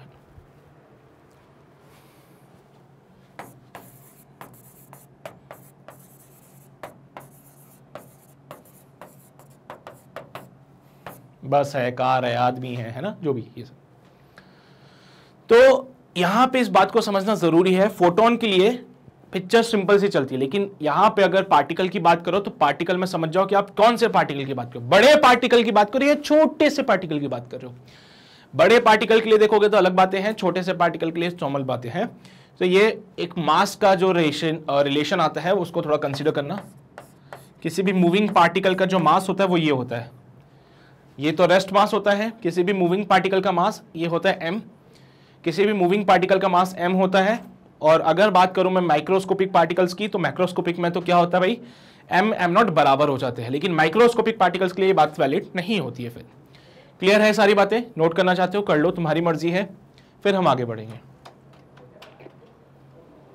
किया नोट सभी ने? चलो भाई बहुत बढ़िया। तो हमने भी यही बोला, इफेक्टिव मास हो गया है, रेस्ट मास हो गया है, उसके बाद काइनेटिक एनर्जी। तो फोटोन की काइनेटिक एनर्जी आप हजारों बार निकाल चुके हो, h न्यू या फिर hc बाय लैम्डा। पार्टिकल की काइनेटिक एनर्जी हजारों बार निकाल चुके हो, mv स्क्वायर बाय 2 या फिर एक और p स्क्वायर बाय 2m के फॉर्म में लिख सकते हो। p इज द मोमेंटम, ठीक है। फिर मोमेंटम भी आप निकाल चुके हो फोटोन का, वो कितना होता है e by c, h nu by c या h by lambda. This is the momentum of the photon. वैसे ही पार्टिकल के मोमेंटम की बात करूं तो mv या फिर अंडर रूट ऑफ 2 me दोनों वैलिड है ना। वेवलेंथ भी अभी तुमने निकाली, अभी रिसेंटली तुमने वेवलेंथ निकाली, lambda equals to h by p, photon के लिए ये होता था hc बाई e, पार्टिकल के लिए जस्ट अभी वेवलेंथ निकाली तुम लोगों ने hp या फिर h upon under root of 2me। अगर यहीं पे सर पार्टिकल जो है किसी पोटेंशियल डिफरेंस में मूव करता है तो वेवलेंथ का एक और फॉर्मूला जस्ट अभी हमने निकाला है h upon under root of 2m qv। v यहां पे पोटेंशियल डिफरेंस हो जाएगा, v जो है वो पोटेंशियल डिफरेंस हो जाएगा। तो ये फॉर्मुलेज हैं, ऐसे तुम भी बना के रखोगे टेबल में सारे फॉर्मुलेज तो डेफिनेटली तुम्हें बहुत फायदा मिलेगा, तुम्हें चीजें याद रहेगी। ये सब हो गया नोट, सिंपल सिंपल है यार, देखो क्या ही है इसमें, है ना। Okay, wavelength for charge particle accelerated by v volt, ये आ गया ना अपना वही फॉर्मूला। देखो फोटोन तो क्या बोला था, न्यूट्रल होता है, फोटोन क्या होता है, न्यूट्रल होता है सर, फोटोन न्यूट्रल है। यहां पे चार्ज पार्टिकल बोलोगे तो फोटोन नहीं आएगा उसमें। अगर आप बोलते हो ना चार्ज्ड पार्टिकल तो यहां पे फोटोन नहीं आएगा क्योंकि फोटोन होता है न्यूट्रल। लेकिन अगर एक चार्ज पार्टिकल की बात करूं तो h अपॉन 2m qv हमने निकाला था अभी, काइनेटिक एनर्जी qv आ जाएगा, पता ही है ना। स्पीड की बात करें, फोटोन की स्पीड जो होती है वो स्पीड ऑफ लाइट के बराबर होती है 3 × 10⁸ मीटर पर सेकेंड। लेकिन यहां पे अगर पार्टिकल की स्पीड की बात करें तो it's under root of 2e by m, under root of 2 qv by m, यहां से हम डिफाइन कर सकते हैं। ये सब क्या है सर, कहां से आ रही है, ये आ रहा है काइनेटिक एनर्जी से, विच इज mv² बाई 2।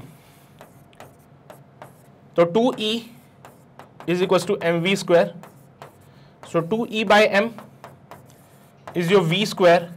तो यहां से v का वैल्यू बनेगा under root of 2e by m, जो v का वैल्यू बनेगा under root of 2e by m. यही चीज आप वहां पे भी कर सकते हो पोटेंशियल के लिए, जब आपने डिफाइन करा 2qv बाई, देखो e की जगह qv लिख सकते हो आप लोग। सो v का एक और फॉर्मूला आएगा under root of 2e by m था। एनर्जी जो हमारे पास है वो है q into v upon m. तो ये दोनों फॉर्मूले स्पीड ऑफ द पार्टिकल को रिप्रेजेंट करते हैं, स्पीड ऑफ द पार्टिकल के फॉर्मूले। समझ रहे हो ना तुम लोग बातें, कुछ भी नहीं है इसमें, वही सब चीजें रिलेटेड है। अगर थोड़ी सा दिमाग लगा लोगे तो ऑटोमेटिकली सब कुछ समझ आ जाएगा। अरे समझ रहे हो ना, सो गए क्या, हाँ इतने समय ही सो गए, अभी तो कुछ शुरू भी नहीं हुआ है, अभी तो वो डेविसन अंकल भी नहीं आए हैं। सर ये क्या बात हुई है, नाम डेविसन, देवीसन है ना,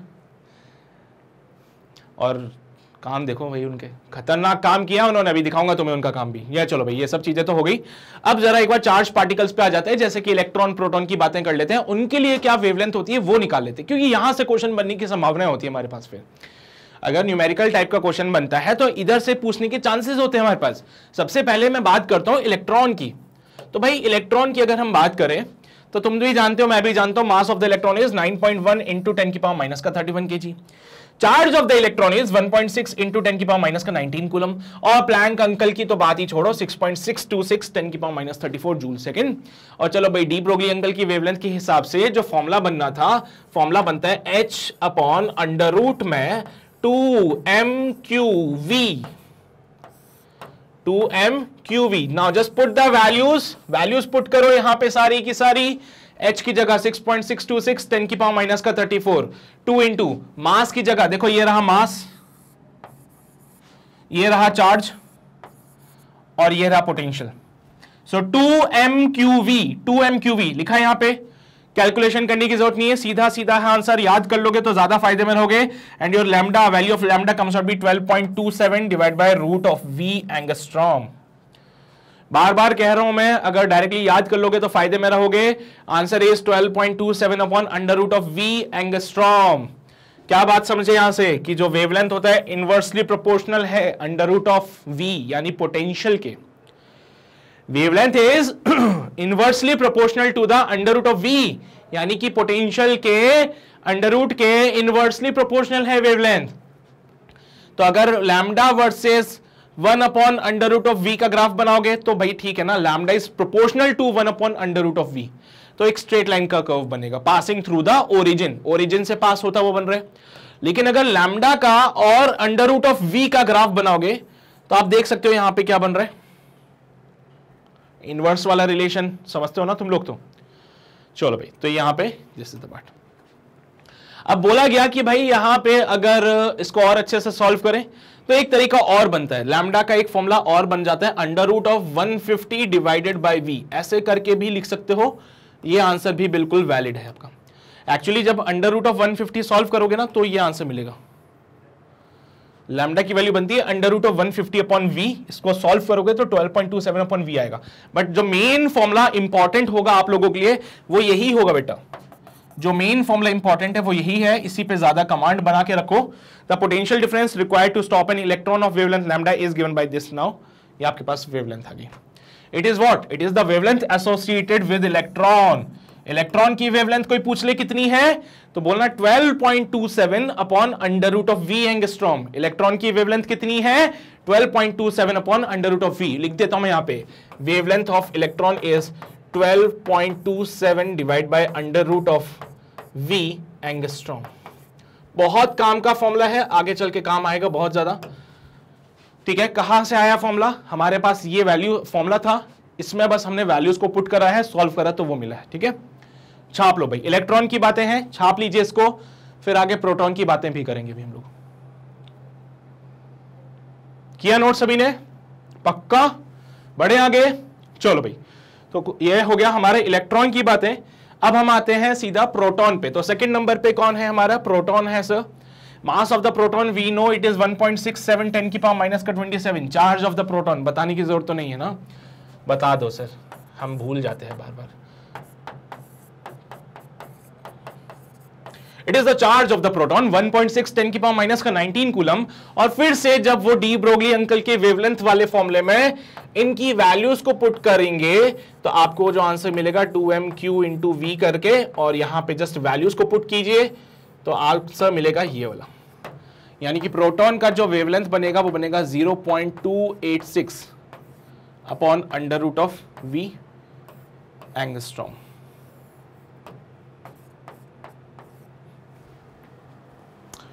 कैलकुलेशन है भाई, कैलकुलेशन है, सिर्फ कुछ भी नया नहीं है, सिर्फ कैलकुलेशन है। ये वैल्यूज उठा के वहां पटक दीजिए। एच क्या है? प्लैंक्स कांस्टेंट है, लिख देना भाई 6.626 मल्टीप्लाई बाय 10 की पावर माइनस का 34 जूल सेकेंड। लो भाई, इसको उठा के वहां रख देना, सारी वैल्यूज तुम्हारे सामने है। ग्राफ आज भी वही बन रहा है, यानी कि जो लैम्डा पी है it is proportional to 1 upon under root of v, but it is inversely proportional to the under root of v. तो अगर वेवलेंथ का graph proportional 1 by root v के साथ बनाओगे तो it is a straight line passing through the origin, क्योंकि इसके directly proportional है। लेकिन वहीं पे अगर वेवलेंथ का कर्व आप inverse under root of v के साथ बनाओगे तो इनवर्स रिलेशन है, तो आपका ग्राफ वैसा जाएगा। फिर तो ग्राफ तो सेम ही बनेगा, है ना। ये प्रोटॉन की बातें हैं, नोट करो। मैं आज भी यही बोल रहा हूं कि सब में से ज्यादा इंपॉर्टेंट यही फॉर्मूला होगा। सब में से जो ज्यादा इंपॉर्टेंट है वो यही फॉर्मूला होगा। So it is the de Broglie wavelength associated with the proton. क्या है ये?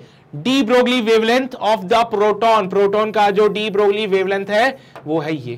प्रोटॉन भी तो पार्टिकल है, तो पार्टिकल का वेव नहीं होता है? होता है सर।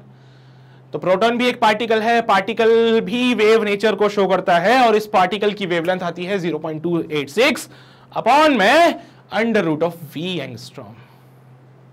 समझ में आया क्या? सभी को आया क्या? बहुत ही बढ़िया। आगे बढ़ते हैं, थर्ड वाला पार्ट जो है ड्यूट्रियन के लिए बात कर देते हैं, जहां पे मास of the deuteron is 2 times of the mass of the proton. Mass of the deuteron is 2 times of the mass of the proton and the charge is same. मैंने उल्टा बोला था क्या? मैंने मास के लिए यही बोला था ना, 2 टाइम्स, और चार्ज इनका क्या है? सेम है। तो फिर से डी ब्रोगली अंकल का वेवलेंथ 2mqv। चलो भाई, put the values, solve this part. Lambda की value 0.202 by under root of we angstrom बनेगा, याद हो जाएगी कुछ समय के बाद। लिख लो, क्वेश्चन सॉल्व करोगे ऑटोमेटिकली याद हो जाएगी, चौंकने की जरूरत नहीं है कि आपको कैसे पता रहती है सारी बातें, तुम्हें भी याद हो जाएगी। तुम्हें बस वैल्यूज पुट करके सॉल्व करना है। आज भी ग्राफ वही बन रहा है, तो बार बार ग्राफ बनाने की जरूरत भी नहीं है। मतलब एग्जाम में जाओगे, अलग अलग पार्टिकल के लिए लिखोगे तो वहां पे तो ग्राफ बना देना, लेकिन मैं समझाऊं क्या इसको बार बार? वही तो बातें हैं। फिर से ड्यूट्रॉन के लिए भी हो गई सारी बातें, पक्का। ये सारे माइक्रोस्कोपिक पार्टिकल्स थे, ये सारे के सारे माइक्रोस्कोपिक पार्टिकल्स है। इसके बाद एक और बचता है, वो है अल्फा पार्टिकल। अल्फा पार्टिकल के लिए अगर हम बात करें मास की, तो मास of the alpha particle is 4 times of the mass of the proton. 4 गुना होता है प्रोटॉन के मास का, और चार्ज जो होता है वो 2 टाइम्स होता है चार्ज ऑफ द प्रोटॉन के। इसके लिए जब हम सॉल्व करेंगे तो फिर से वही h upon under root of 2m/qv, और जब यहां पे सॉल्व करोगे तो 0.101 divided by 0.101 divide by under root of v angstrom. ये किसके लिए आया? अल्फा पार्टिकल के लिए आया। ये किसके लिए निकाला हम लोगों ने? Wavelength alpha particle. क्या था इसमें? क्या था इसमें? कुछ भी तो नहीं था, सब हलवा है, सब कुछ है ना। चलो जी, बहुत ही शानदार। अब कभी कभार वो बोलता है कि भाई गैसेस के मॉलिक्यूल्स के बारे में भी बता दो, तो गैसेस के मॉलिक्यूल्स की काइनेटिक एनर्जी पता होनी चाहिए आपको, ठीक है। गैसेस के मॉलिक्यूल्स के लिए भी कभी कभार वो ऐसी बातें पूछ लेता है। तो wavelength of the gas molecule, extra ज्ञान की बात बता रहा हूं, अगर बोल दे what is the wavelength of gas molecule, तो गैस के जो मॉलिक्यूल्स होते हैं उनकी काइनेटिक एनर्जी जो होती है F/2 kT होते हैं। यहाँ पे F जो होता है डिग्री ऑफ फ्रीडम होता है, K हमारा बोल्ट्जमान कांस्टेंट होता है, और T जो होता है वो टेम्परेचर होता है, एब्सोल्यूट टेम्परेचर होता है। वेवलेंथ की जो बात करें तो H अपॉन mv था, या बोलूं H upon under root of 2m into E था, तो E की जगह पे मैं ये बात पुट कर देता हूं, तो H अपॉन अंडर रूट में 2m F/2 kT, H upon under root में mf kT। Now just put the values और आपको आपके आंसर्स मिल जाएंगे, डिपेंडिंग ऑन कि कौन सी गैस की बात कर रहे हैं। मोनोएटॉमिक गैस होगी तो डिग्री ऑफ फ्रीडम 3 होता है, डायएटॉमिक के लिए होगा तो आगे 5 डिफाइन करते हो। याद करो थर्मल से वो बातें जो हमारे सामने आई थी। If it was a monoatomic gas, अगर मोनोएटॉमिक गैस है तो डिग्री ऑफ फ्रीडम 3 हो जाएगा, उसके बाद फिर 5 होता है, याद करो डायएटॉमिक के लिए, फिर ऐसे बढ़ते जाते हैं। और अगर वाइब्रेशंस को कंसीडर करते हो तो डिग्री ऑफ फ्रीडम 7 भी आता था, याद है, डिग्री ऑफ फ्रीडम 7 भी आता था। तो यहां तक तो गैस मॉलिक्यूल्स के लिए डिफाइन करना है तो ऐसे डिफाइन कर सकते हो। कभी कभार गलती से पूछ ले तो ऐसी बातें बोल देना, ये काइनेटिक एनर्जी है गैस मॉलिक्यूल्स की, ऑफ गैस मॉलिक्यूल्स। अब डिग्री ऑफ फ्रीडम के हिसाब से वेवलेंथ डिफाइन कर देना, ठीक है। किया नोट सभी ने? पक्का? बहुत बढ़िया। अल्फा पार्टिकल के लिए भी हो गया। तो यहां तक तो हमने सारी बातें डी ब्रोगली अंकल के कहने के अनुसार ही सुनी। जो बातें डी ब्रोगली अंकल ने बोली हमने वो सुनी, उसके बेसिस पे हमने सारा काम कर लिया। फिर आगे जब हम बढ़े, यार फोटोन का क्या देखोगे तुम लोग? फोटोन का कुछ भी नहीं है इसमें, रेस्ट मास फोटोन 0 होता है, इफेक्टिव मास देख लो तुम लोग, देख लो भाई, फोटोन के बारे में है। ये सारी बातें ऐसी है जो मैं पहले भी बता चुका हूं। कुछ नया नहीं है ना? चलिए भाई, बहुत बढ़िया। तो इसके बाद जो मेन जो पिक्चर आती है इस पूरे टॉपिक की, वो है Davisson and Germer experiment. Davisson Germer experiment basically एक प्रूफ था जो कि हमें देता है, बताता है कि भाई हाँ, पार्टिकल भी वेव नेचर को शो करता है, ठीक है। तो बेसिकली एक एक्सपेरिमेंटल प्रूफ हमें मिल गया क्योंकि डी ब्रोगली अंकल ने अपनी बातें बोली। उसके बाद डेविसन जर्मर आए जिन्होंने डी ब्रोगली अंकल की कही हुई बातों को एक्सपेरिमेंटली यहां पे प्रूफ करा। उन्होंने पूरा एक सेटअप बनाया। तो जैसा कि आप लोग देख सकते हैं सेटअप में आपको क्या क्या दिख रहा है। यहाँ पे एक हाई टेंशन बैटरी है, एक लो टेंशन बैटरी है। इस लो टेंशन बैटरी से यहाँ पे एक टंगस्टन फिलामेंट अटैच करके रखा है, और इस लो टेंशन बैटरी का जो काम होता है बेटा वो है कि वो इस फिलामेंट को हीट करता है, ठीक है। यहां पे बेसिकली हमने एक इलेक्ट्रॉन गन बनाई है। इलेक्ट्रॉन गन का काम क्या होता है कि बेसिकली इस टंगस्टन फिलामेंट के आगे भी एक बेरियम की शीट लगाई जाती है सो दैट वहां से इलेक्ट्रॉन्स एमिट हो सके, ठीक है। तो ये जो टंगस्टन है ना, इसके आगे भी यहाँ पे एक बेरियम ऑक्साइड की मतलब कोटिंग सी लगाई होती है जिससे कि इलेक्ट्रॉन्स एमिट होते हैं। तो मैं इन शॉर्ट बताता हूं इसको क्या हो रहा है यहाँ पे, कि ये जो टंगस्टन फिलामेंट है बेटा, ये लो टेंशन बैटरी से अटैच्ड है। ये लो टेंशन बैटरी क्या कर रहा है, इसको हीट कर रहा है। हीट करने से क्या होगा, ये एनर्जी एमिट करेगा, और जब वो एनर्जी यहां पे लगे बेरियम ऑक्साइड की शीट से टकराती है तो उसमें से इलेक्ट्रॉन्स एमिट होते हैं। इलेक्ट्रॉन्स एमिट हुए, और यहां पे ये इलेक्ट्रॉन गन का काम क्या होता है, इलेक्ट्रॉन गन जो है वो जो इलेक्ट्रॉन्स एमिट हो रहे हैं उनकी एक बीम बनाता है। इलेक्ट्रॉन गन का काम क्या है कि जो इलेक्ट्रॉन्स यहां पे एमिट हो रहे हैं उनकी एक बीम बना के वो यहां पे निकल क्रिस्टल पे इंसिडेंट करवाता है। इस निकल क्रिस्टल पे जैसे ही वो इंसिडेंट हुआ उसके बाद यहां पे इसका होता है रिफ्लेक्शन, ठीक है। यहां पे एक डिटेक्टर लगाया होता है जो कि इस रिफ्लेक्टेड बीम को क्या करता है, कैप्चर करता है और आपको रीडिंग दिखाता है।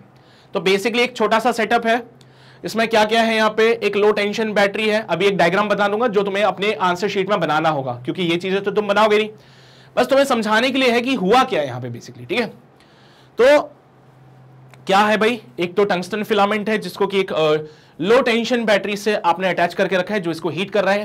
टंगस्टन की वजह से यहाँ पे इलेक्ट्रॉन्स एमिट हो रहे हैं। ठीक है, यहाँ पे आगे एक बेरियम ऑक्साइड की शीट भी लगा सकते हो आप लोग, बेरियम की शीट लगा के उससे इलेक्ट्रॉन्स को एमिट करवा सकते हो। ठीक है, बेसिकली ये पूरा एक इलेक्ट्रॉन गन का पार्ट है। और जब मैं बोलता हूं इलेक्ट्रॉन गन, तो एक नॉर्मल गन की बात करें तो उसमें क्या होता है सर, एक नॉर्मल गन जो है वो उसको देखो तो उसके अंदर से गोली निकलती है, और गोली कैसे निकलती है, एक साथ है ना, ऐसे सीधी जाती है। तो ये एक इलेक्ट्रॉन गन है, यानी कि ये क्या निकालेगी, इलेक्ट्रॉन्स निकालेगी। अंदर की बातें क्या है हमें उससे ज्यादा मतलब नहीं है, सीधा सा फंडा समझो, we have the electron gun. Electron gun के अंदर भाई एक टंगस्टन फिलामेंट होता है, एक बेरियम ऑक्साइड की शीट होती है, और एक यहाँ पे जो टंगस्टन फिलामेंट है वो लो टेंशन बैटरी से अटैच्ड होता है। ये पूरा जो आपका इलेक्ट्रॉन गन है आप देख सकते हो हाई टेंशन बैटरी से अटैच्ड है। अब समझो हुआ क्या, इलेक्ट्रॉन की बीम निकली, यहां पे ये गन क्या कर रही है, इलेक्ट्रॉन बीम को एमिट करती है। तो इलेक्ट्रॉन की बीम निकली, निकल क्लोराइड क्रिस्टल से जाके इंसिडेंट हुई है। ठीक है, और इसके बाद आप देख सकते हो हर जगह यहां पे ये इसका रिफ्लेक्शन हुआ है। तो यहां पे जो डिटेक्टर है वो इसको क्या करता है, जाके कलेक्ट करता है इन बीम को, और आपको जो भी आपकी रीडिंग होती है वो बताता है। ठीक है, तो अब क्या होगा इसमें, जैसे कि मैंने कहा कि ये जो आप देख रहे हो यहां पे इंसिडेंट बीम आई, इंसिडेंट इलेक्ट्रॉन बीम आई, ये रिफ्लेक्टेड इलेक्ट्रॉन बीम जा रही है। यहां पे डिटेक्टर है, एक तरह का कलेक्टर समझ लो, जो कलेक्ट कर रहा है इन बीम को, और ये एक सर्कुलर स्केल पे मूव कर सकता है। आपको दिख रही है यहां पे एक सर्कुलर स्केल है, मैं आगे दिखाता हूं इसमें, देखना यहां पे जैसे ही आई, ये देखो सर्कुलर स्केल है, इस पे मूव कर रही है। और यहां पे ये जो डिटेक्टर है या ये जो कलेक्टर है, इसको गैल्वेनोमीटर से कनेक्ट करके रखा होता है। तो वो क्या बेसिकली आपको रीडिंग दिखाता है कि भाई हाँ यहां पे कितनी इलेक्ट्रॉन्स की इंटेंसिटी मिल रही है, कितनी नहीं मिल रही है। तो हमें जो मैक्सिमम इंटेंसिटी मिलती है वो कब मिलती है, जब 54 वोल्ट पे होता है। अभी इसका ग्राफ वगैरह बताऊंगा मैं तुम लोगों को, तो वहां जाके तुम्हें पता चलेगा कि जो मैक्सिमम हमें इंटेंसिटी मिलती है वो मिलती है 54 वोल्ट पे। तो मैक्सिमम इंटेंसिटी हमें कहां मिलेगी, 54 वोल्ट पे। और इसका ग्राफ डायग्राम में दिखा देता हूं तुम लोगों को, ऐसा कुछ डायग्राम बना के आओगे तो अच्छा लगेगा एग्जामिनर को भी। तो यहां पे आप देख सकते हो ये रही इलेक्ट्रॉन गन, ये पूरी इलेक्ट्रॉन गन है बेटा, ये सारा पार्ट, ये पूरा क्या है, इलेक्ट्रॉन गन है। इलेक्ट्रॉन गन का काम क्या होता है कि वो इलेक्ट्रॉन की बीम को क्या करता है, यहां से एमिट करता है। सो आप देख सकते हो this is the electron beam, यहां से जो जा रही है वो क्या है, एक इलेक्ट्रॉन बीम है। ये इलेक्ट्रॉन बीम गई, ये देखो निकल का यहां पे क्रिस्टल रखा होता है। So we have this nickel crystal, और इस निकल क्रिस्टल से टकरा के ये जो इंसिडेंट बीम होती है बेटा, ये इंसिडेंट इलेक्ट्रॉन बीम है, इंसिडेंट इलेक्ट्रॉन बीम है। तो ये जो इंसिडेंट इलेक्ट्रॉन बीम है ना, वो यहां पे जाती है, दिस इज द रिफ्लेक्टेड या फिर बोलूं डिफ्रैक्टेड इलेक्ट्रॉन बीम है। तो यहां से रिफ्लेक्टेड बीम गई, डिफ्रैक्शन हो रहा है बेसिकली यहां पे भी, है ना। अब डिफ्रैक्शन हुआ, हम भी समझ गए, बहुत अच्छी बात है। यहां पे एक एंगल देख सकते हो आप लोग, यहां पे ये वाला एंगल, ठीक है। तो कुछ एंगल पे वो यहां से रिफ्लेक्ट हो गई लाइट, फिर कुछ एंगल पे वो यहां से रिफ्लेक्ट हो गई, और रिफ्लेक्ट होने के बाद ये हमारा वो कलेक्टर है, या फिर जो आपके पास डिटेक्टर था ना, कलेक्टर बोलो या डिटेक्टर बोल दो, जो कि डिटेक्ट कर रहा था कि हाँ भाई कहां पे हमें बीम मिल रही है। ये इलेक्ट्रॉन बीम गई, निकल टारगेट से टकराई, टकराने के बाद डिफ्रैक्शन हुआ इलेक्ट्रॉन बीम का, डिफ्रैक्शन होने के बाद वो इधर आने लगी। इंसिडेंट बीम और डिफ्रैक्टेड बीम के बीच का एंगल बन रहा है यहां पे थीटा मान लीजिए, या फिर फाई, जो भी मानना है। मैंने बोला फाई मान लो, यहां पे इसको फाई मानना है फाई मान लो, थीटा मानना है थीटा मान लो, जो तुम्हारी इच्छा श्रद्धा है। क्वेश्चन में यहां पे थीटा बोला, थीटा ही ले लो, चलो ठीक है। अब यहां पे लगा एक डिटेक्टर, डिटेक्टर क्या करता है, इसको कलेक्ट करता है, जो भी यहां से बीम रिफ्लेक्ट होके आ रही है उनको कलेक्ट कर रहा है, और ये आगे गैल्वेनोमीटर से अटैच्ड होता है। तो गैल्वेनोमीटर से बेसिकली हमें पता चलता रहता है कि कितना पोटेंशियल यहां पे डेवलप हुआ रहा है ना। तो इंटेंसिटी ऑफ द बीम, या फिर हम गैल्वेनोमीटर से क्या फाइंड करते हैं, पोटेंशियल वगैरह कैलकुलेट करते हो, वो आपको मिलता है। तो भाई यहां पे पूछा जाता है कि मैक्सिमम इंटेंसिटी कब मिल रही है मुझे, है ना। क्वेश्चन क्या पूछा गया कि मैक्सिमम इंटेंसिटी कहां पे मिली, तो हमने बोला कि भाई अगर आपको रीडिंग में 54 वोल्ट दिख जाए, जब पोटेंशियल होगा 54 वोल्ट का और जब ये थीटा हो जाएगा 50 डिग्री का, तो यहां पे आपको मिलती है मैक्सिमम इंटेंसिटी। मतलब गैल्वेनोमीटर में जो रीडिंग होगी वो सबसे ज्यादा है यहां पे इस टाइम पे, ठीक है, एक हाई इंटेंसिटी की बीम मिलती है। Intensity is number related to the number of electrons जो कि यहां पे आ रहे हैं, है ना। तो यहां पे इंटेंसिटी की बात जो कर रहे हैं वो है कि भाई कितने इलेक्ट्रॉन आ रहे हैं। तो जब आप 54 वोल्ट की बात करोगे, यानी कि जब आप थीटा को 50 डिग्री रखोगे, तो उस टाइम पे सबसे ज्यादा, जब थीटा 50 डिग्री होगा उस एंगल पे सबसे ज्यादा इलेक्ट्रॉन्स इसके पास आएंगे और ये सबसे ज्यादा इलेक्ट्रॉन्स को उस टाइम पे क्या करेगा, कलेक्ट करेगा। Maximum intensity of electrons, intensity of electrons. लो भाई, मैक्सिमम इंटेंसिटी ऑफ इलेक्ट्रॉन कहां होती है, 54 वोल्ट पे और थीटा इक्वल टू 50 डिग्री पे। सो ये है हमारा डेविसन एंड जर्मर एक्सपेरिमेंट। तो ये डायग्राम आप बना के आओ, अच्छे नंबर मिल जाएंगे। साफ सुथरे लेबलिंग सारी चीजों की करनी है आप लोगों को। लेबलिंग करने के बाद आप समझा दोगे ना क्या क्या चीजें हैं। एक तो इलेक्ट्रॉन गन इंपॉर्टेंट है, एक निकल का ये टारगेट इंपॉर्टेंट है, और क्या इंपॉर्टेंट है, हमारा ये कलेक्टर इंपॉर्टेंट है। 3 पार्ट्स हैं जो सबसे ज्यादा इंपॉर्टेंट होते हैं। सबसे पहला है इलेक्ट्रॉन गन, मैं यहाँ पे स्टार मार्क कर देता हूं। फिर होता है निकल टारगेट, और फिर हमारा ये मूवेबल कलेक्टर। ये 3 चीजें हमारे मेन है इस पूरे एक्सपेरिमेंट के। इनके बिना ये एक्सपेरिमेंट अधूरा है ना। तो इसको नोट कर लीजिए, नोट करना है तो। ये वाला पार्ट अभी आएगा, भी आगे समझाऊंगा इस पे भी मैं, ठीक है। बढ़े आगे, चलो भाई, बहुत शानदार। तो आपसे कोई बोले कि भैया ग्राफ बना लो एक बार फटाफट से, आपसे कोई बोले इंटेंसिटी वर्सेस एंगल का ग्राफ बना लो, तो आप बोलोगे ठीक है बनाया हमने। तो भाई जब देखो, जब पोटेंशियल 54 वोल्ट से कम था तो ग्राफ हमारा ऐसे बना, आधा अधूरा टाइप का। जब पोटेंशियल हुआ 54 वोल्ट का तो सबसे ज्यादा आपको इंटेंसिटी मिली, यानी कि जो पीक वैल्यू है वो सबसे ज्यादा है। देख लो, इसमें भी आपको इतनी वैल्यू नहीं मिली थी जितनी यहां पे मिल रही है आपको वैल्यू। यहां पे भी इतनी वैल्यू नहीं मिली थी जितनी यहां पे मिल रही है आपको वैल्यू। यानी कि अगर वोल्टेज जो है वो 54 वोल्ट से कम है तो नहीं मिलेगा पीक वैल्यू आपको, कम डिफ्लेक्शन शो होगा। वहां पे डिफ्लेक्शन जो होगा वो कम शो हो रहा है। यहां पे मैक्सिमम डिफ्लेक्शन शो होता है कलेक्टर में, डिटेक्टर में। तो यहां पे जब पोटेंशियल 54 वोल्ट का होगा तो मैक्सिमम डिफ्लेक्शन शो करेगा। आप देख सकते हो यहां पे फाई जो है वो भी 50 डिग्री का है, फाई भी यहां पे 50 डिग्री बन रहा है। और जब पोटेंशियल की वैल्यू 54 वोल्ट से ज्यादा हो जाएगी तो फिर से आपको क्या मिलेगा, कम डिफ्लेक्शन मिलेगा। यानी कि जो मैक्सिमा कह सकता हूं मैं, जो मैक्सिमा आपको मिल रहा था वो मैक्सिमा मिला है यहां पे। अगर तुम्हें ये वाला ग्राफ समझ नहीं आता है तो इसका ग्राफ ऐसे बना लेना, intensity of electron versus theta का graph. This is the intensity of electron versus theta का ग्राफ अगर बनाओगे तो ये ग्राफ कुछ ऐसा बनेगा। इधर आप देखो तो थीटा 50 डिग्री पे पीक है, पीक वैल्यू यहां पे बनता है मैक्सिमा बेटा, मैक्सिमा बनता है यहां पे। बाकी जगहों पे आप देख रहे हो यहां पे कोई वैल्यू होगी, इधर कोई वैल्यू होगी, यहां पे कोई वैल्यू होगी, यहां पे कोई वैल्यू होगी, इधर कोई वैल्यू है, इधर कोई वैल्यू है। बेटा इन पॉइंट्स पे देखो तो यहां पे मैं मार्क करता हूं P, Q, R। तो बेटा P और R पे मिलता है मिनिमा। यहां पे आपको क्या मिलेगा, मिनिमा मिलता है। यहां पे डिफ्लेक्शन कम शो होगा, लेस डिफ्लेक्शन इन डिटेक्टर, है ना, गैल्वेनोमीटर या फिर डिटेक्टर में सबसे कम। ये पीक वैल्यू है, यहां पे मैक्सिमम डिफ्लेक्शन आपको मिल जाता है, मैक्सिमम डिफ्लेक्शन। यानी कि यहां पे सबसे ज्यादा, इस एंगल पे सबसे ज्यादा इलेक्ट्रॉन्स जो हैं, इस एंगल पे सबसे ज्यादा इलेक्ट्रॉन्स जो हैं वो इंसिडेंट हो रहे हैं हमारे डिटेक्टर पे।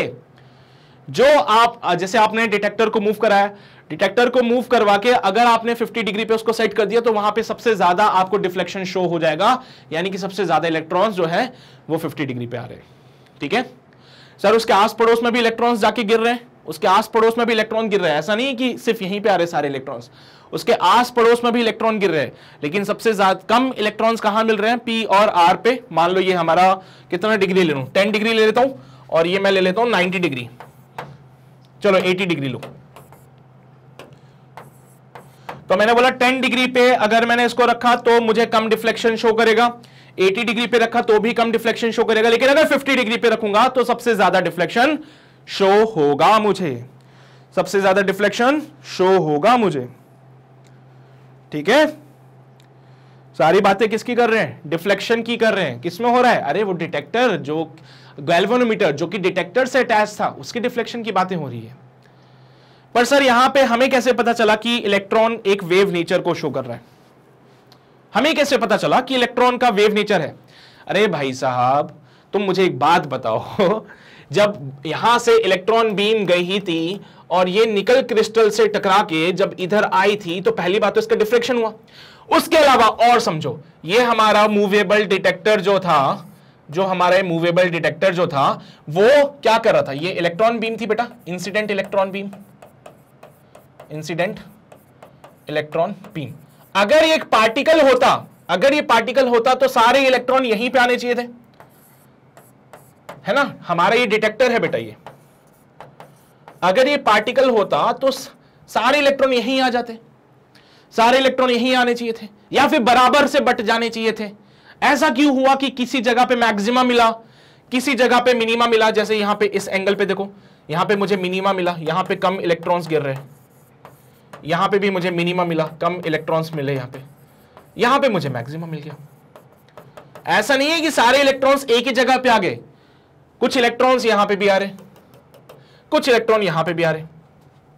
अब एक साथ बहुत सारे इलेक्ट्रॉन आए, एक साथ बहुत सारी वेव आई, और जब उन वेव्स का होता है इंटरफेरेंस, जब उन वेव्स का होता है इंटरफेरेंस तो एक जगह मैक्सिमा बनता है, एक जगह मिनिमा बनता है, फिर मिनिमा बनता है। याद करो, तो यहां से हमें पता चला कि अच्छा, कि मतलब इलेक्ट्रॉन की बीम आ रही थी, तो ये बीम जब टकरा के आई तो हमने देखा हर जगह मुझे यहां पे थोड़ा बहुत डिफ्लेक्शन देखने को मिल रहा था।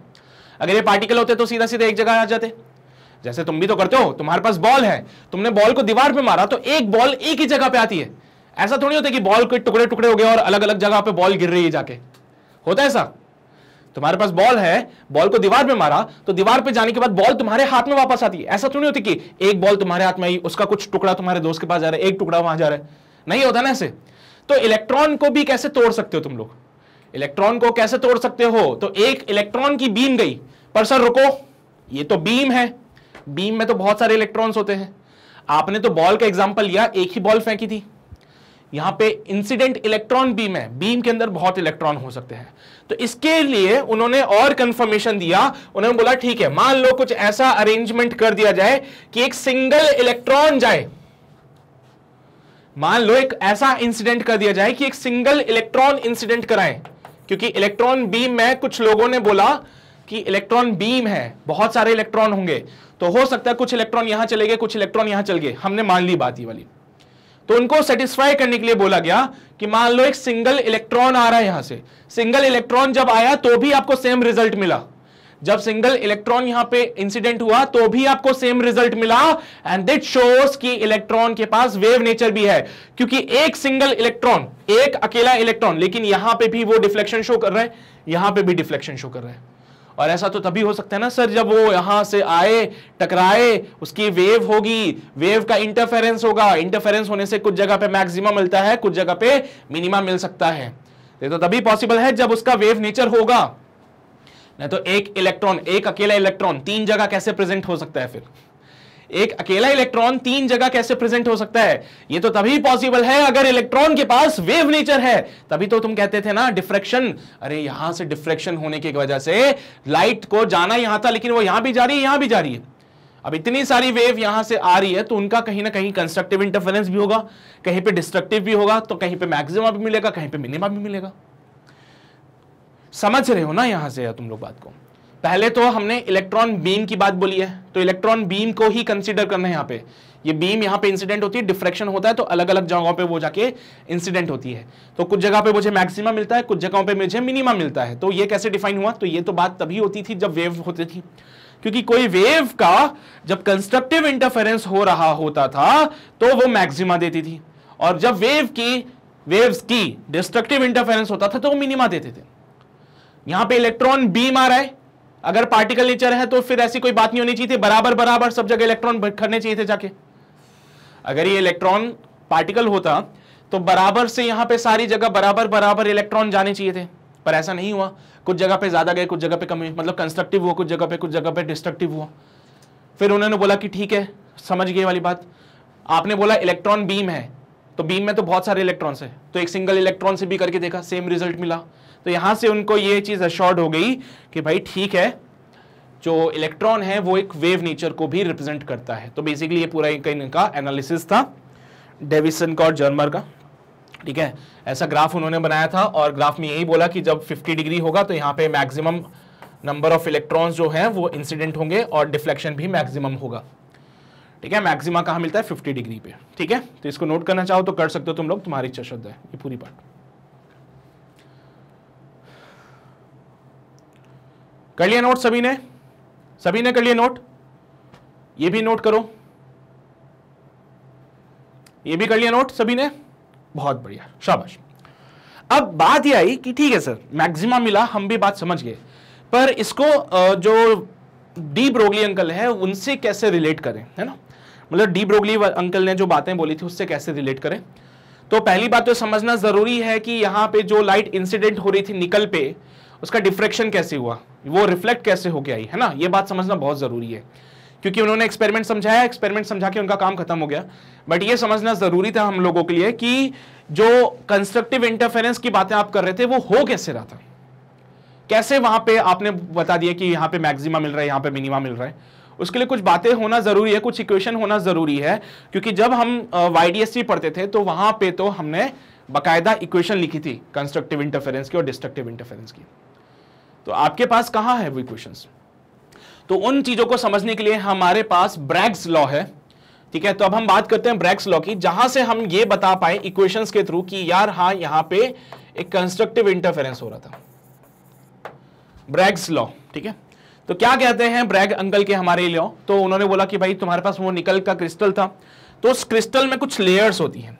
तो उन्होंने निकल क्रिस्टल को थोड़ा जूम करके बनाया, तो उसमें उन्होंने हमें कुछ लेयर्स दिखाई जिसमें ये एटम्स थे यहाँ पे।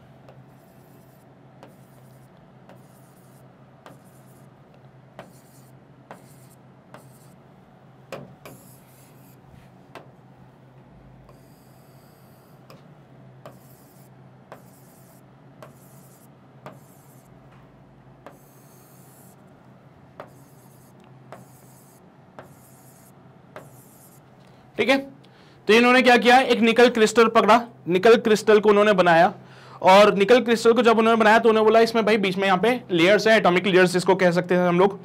तो एटॉमिक लेयर्स के बीच का सेपरेशन उन्होंने कंसीडर किया स्मॉल डी, एटॉमिक लेयर्स के बीच का सेपरेशन उन्होंने कंसीडर कर लिया स्मॉल डी। अब हमारे पास इंसिडेंट इलेक्ट्रॉन बीम थी, तो मैं बना रहा हूं इंसिडेंट इलेक्ट्रॉन बीम। ध्यान से देखना, यहां से एक बीम आई, इधर इंसिडेंट करी, इंसिडेंट करने के बाद वो यहां पे डिफ्लेक्ट होके या फिर रिफ्लेक्ट होके चली गई, तो ये रिफ्लेक्टेड बीम हो गई, ये इंसिडेंट बीम हो गई। कितना एंगल बोले थे वो मैक्सिमा के लिए, कंस्ट्रक्टिव इंटरफेरेंस या फिर मैक्सिमा की बात करूं तो उन्होंने बोला 50 डिग्री होना चाहिए था। तो लेट अस कंसीडर कि यहां पे इसके बीच का एंगल था थीटा। सोच लो क्या जा रहा है सोचने में तुम्हारा,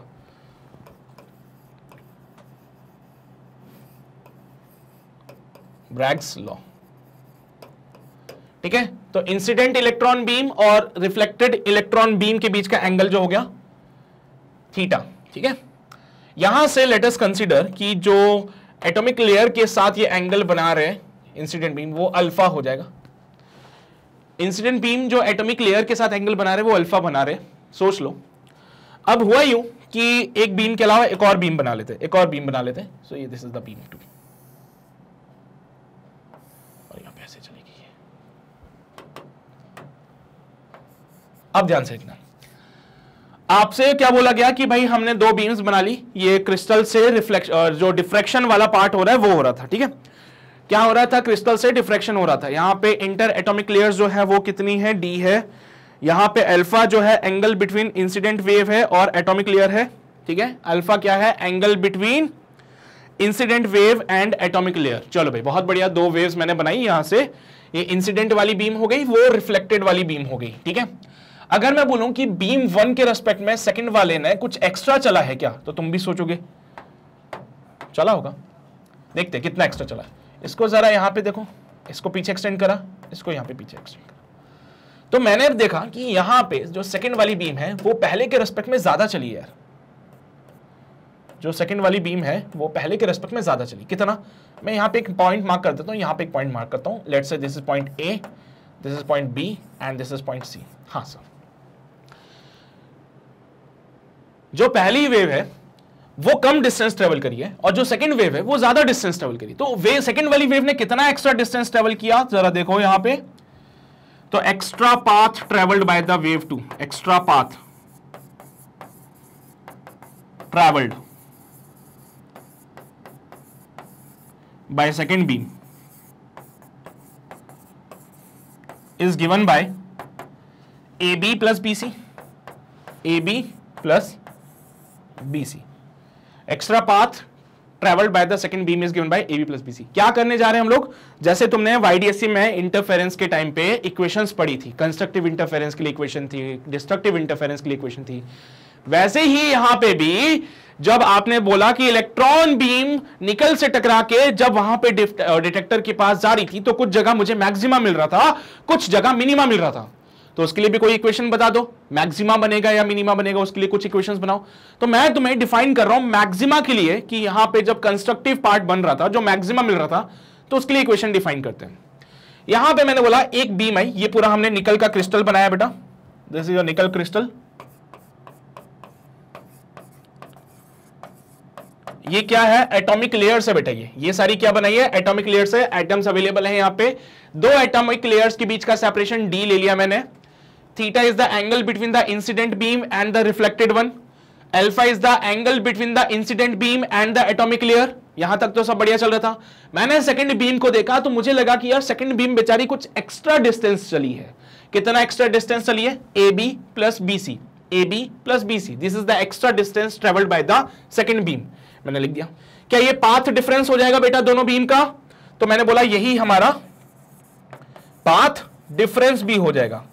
पाथ डिफरेंस यही तो बताता है कि एक बीम या एक वेव दूसरे के रेस्पेक्ट में कितनी चली है। It is given bye AB plus BC। अब हमें क्या कैलकुलेट करना है? AB और BC की वैल्यू। तो कैसे कैलकुलेट करें इसको? अब AB और BC को कैसे कैलकुलेट करें? तो देखो भाई, सीधा सा फंडा मैं तुम्हें बता देता हूं जल्दी से। ये डिस्टेंस कितना बेटा? ये डिस्टेंस है D, ये डिस्टेंस हो जाएगा D। यहां पे देखो ये एंगल अल्फा, तो क्या ये एंगल अल्फा नहीं रहेगा क्या? सोच के बताओ। ये एंगल अगर अल्फा है तो ये एंगल, अरे यार इंसिडेंट बीम का एटॉमिक लेयर के साथ जो एंगल होता है वो अल्फा होता है। ये देखो पूरा 90 डिग्री बन रहा है, ये अल्फा, तो ये वाला कितना बनेगा? ये बनेगा 90 माइनस का अल्फा। ये अल्फा तो ये बनेगा 90 माइनस अल्फा। बेटा ये D है तो AB की जगह पे मैं क्या लिखूं? मैं लिखूंगा AB की जगह पे D cos 90 माइनस का अल्फा। AB की जगह पे मैं क्या लिखूं? बेटा ये D है, D का कंपोनेंट लो इधर, D cos 90 माइनस अल्फा। बेटा cos 90 minus alpha sine alpha होता है, तो it will be your D sine alpha हो गया। समझे? AB का वैल्यू कितना आ रहा है? D का कंपोनेंट इधर की तरफ लिया, it will be your D sine alpha. फिर मैं BC को कैलकुलेट करता हूं। BC को कैलकुलेट करने के लिए भी फिर से मैंने देखा कि यार ये एंगल भी तो अल्फा ही है, ठीक है। So this will be alpha, this will be alpha, तो ये भी 90 माइनस अल्फा ही बनेगा। This angle is also 90 minus का अल्फा। तो ये फिर से D का कंपोनेंट इधर बनेगा, D का जो कंपोनेंट है वो इधर की तरफ कितना बनेगा? तो मैंने बोला BC जो बनता है सर, BC भी बनता है D cos 90 माइनस का अल्फा, और cos 90 माइनस का अल्फा बनता है बेटा D साइन अल्फा। तो पाथ डिफरेंस जो बनता है बेटा, ये बनता है D sine alpha plus D sine alpha, and it will be equals to 2D sin alpha is your path difference। ठीक है, D क्या है? दो एटॉमिक लेयर्स के बीच का सेपरेशन, अल्फा जो हमारी बीम जो बना रही है एटॉमिक लेयर के साथ एंगल, वो है इंसिडेंट बीम जो बना रही है। बेटा यहां तक तो क्लियर है। अगर मैं बात करूं कंस्ट्रक्टिव इंटरफेरेंस की, क्योंकि हम जानते हैं मैक्सिमा कहां मिलता है। मैक्सिमा की अगर मैं बात करता हूं तो मैक्सिमा पे जो पाथ डिफरेंस होता है वो होता है लैम्डा, 2 लैम्डा, 3 लैम्डा, ब्ला ब्ला ब्ला ब्ला चलता जाता है। तो अगर जनरल इक्वेशन लिखे हैं तो it will be your n lambda. तो डेल्टा एक्स की जगह अगर मैंने n लैम्डा लिख दिया, डेल्टा एक्स की जगह मैंने n लैम्डा लिख दिया, तो n lambda will be equals to 2D sine alpha. This is the equation बेटा। तो ब्रैग अंकल ने हमें ये इक्वेशन दी और हमें बताया कि मैक्सिमा के लिए बेटा ये देखो, जैसे तुमने वाईडीएससी में इक्वेशन लगाई थी वैसी इक्वेशन यहां पे लिख रहे हो, जैसे इक्वेशन वाईडीएससी में लगाई थी वैसी इक्वेशन यहां पे बनती है। तो ब्रैग्स लॉ से बेसिकली हमारे पास इसके मैक्सिमा का प्रूफ भी आ जाता है कि भाई मैक्सिमा देखो यहां पे 2d sin अल्फा बराबर n लैम्डा पे बन रहा है। ठीक है, नोट कर लो, इसको नोट कर लो जल्दी से, कर लिया नोट सभी ने, पक्का बढ़े आगे। चलो भाई, तो आगे बढ़ते हैं और एक और बात देख लेते हैं जो डी ब्रोगली अंकल ने अपने एक्सप्लेनेशन में दी थी, वो थी बोहर ऑर्बिट। देखो ये ऑर्बिट्स वगैरह की जो बातें हैं अभी आएंगी, है ना, थोड़ा सा रुक जाओ, एटम्स एंड न्यूक्लियस जब हम पढ़ेंगे तो वहां पे तुम्हें सारे स्ट्रक्चर्स बताएंगे, बोहर अंकल ने क्या स्ट्रक्चर दिया था या फिर है ना थॉमसन ने क्या मॉडल दिया था, ये सारे एटम्स के मॉडल थे। तो इसी में से बोहर ऑर्बिट के बारे में भी डी ब्रोगली अंकल ने अपने थ्योरी में कुछ एक्सप्लेन किया था। और क्या उन्होंने कहा आओ जरा देख लेते हैं। उन्होंने बोला कि भाई साहब जो इलेक्ट्रॉन रिवॉल्व करता है अराउंड द न्यूक्लियस वो एक स्टेशनरी वेव के फॉर्म में करता है, क्योंकि देखो डी ब्रोगली अंकल ये बात बोल चुके थे कि जो पार्टिकल है वो वेव नेचर को शो करता है। तो इलेक्ट्रॉन अगर रिवॉल्व कर रहा है किसी न्यूक्लियस के चारों तरफ तो वो इलेक्ट्रॉन जो है किस फॉर्मेट में करेगा, इन the form of the stationary wave. अब क्या कोई ऐसा है यहां पे जो स्टेशनरी वेव के बारे में नहीं जानता है? नहीं जानते क्या? एक रबर लेना, वो रबर आता है ना, रबर बैंड जिसको कहते हैं, उस रबर को एक साइड से तोड़ के एकदम स्ट्रेच करना और बीच में से उसको प्लग करना, तो यहां पे तुमने देखा होगा रबर बैंड बीच में से ऐसे ऐसे वाइब्रेट होता है, तो जो वेव वो बनती है ना वो स्टेशनरी वेव होती है। ये देखो ऐसे ऐसे होता है ना रबर बैंड, यहां से पकड़ा तुमने रबर को, बीच में से उसको प्लग किया, बीच में से प्लग किया तो वो ऊपर नीचे वाइब्रेट होती है, एक स्टेशनरी वेव होती है। तो इलेक्ट्रॉन जो रिवॉल्व कर रहा था न्यूक्लियस के वो किस फॉर्मेट में करेगा? स्टेशनरी वेव के फॉर्म में करेगा, एक कॉन्टिन्यूअस स्टेशनरी वेव के फॉर्म में कह सकते हैं। ठीक है, in the form of a stationary wave, that is the wave packet in the similar fashion as the stationary wave in a vibrating string. Vibrating string में भी ऐसी stationary wave बनती है। Comparing this to the vibration of a wire loop, such stationary waves would be formed if each wave joins smoothly with the next one. तो भाई अगर एक wave दूसरी वाली से ऐसे जुड़ती जाएगी तो एक पूरा एक पैटर्न बन जाता था इनका, इन्होंने यही बात बोली यहाँ पे। ठीक है, वाइब्रेशन ऑफ वायर्स, इसको आप कंपेयर करते जाइए तो स्टेशनरी वेव बनती है जो कि एक दूसरे के साथ स्मूथली जुड़ी हुई है। ये वाली देखो अगली वाली के साथ जुड़ी है, बट कोई यहां पे तुम्हें जॉइंट दिखता है क्या? नहीं दिखता ना, एकदम स्मूथ कनेक्शन है यहां पे।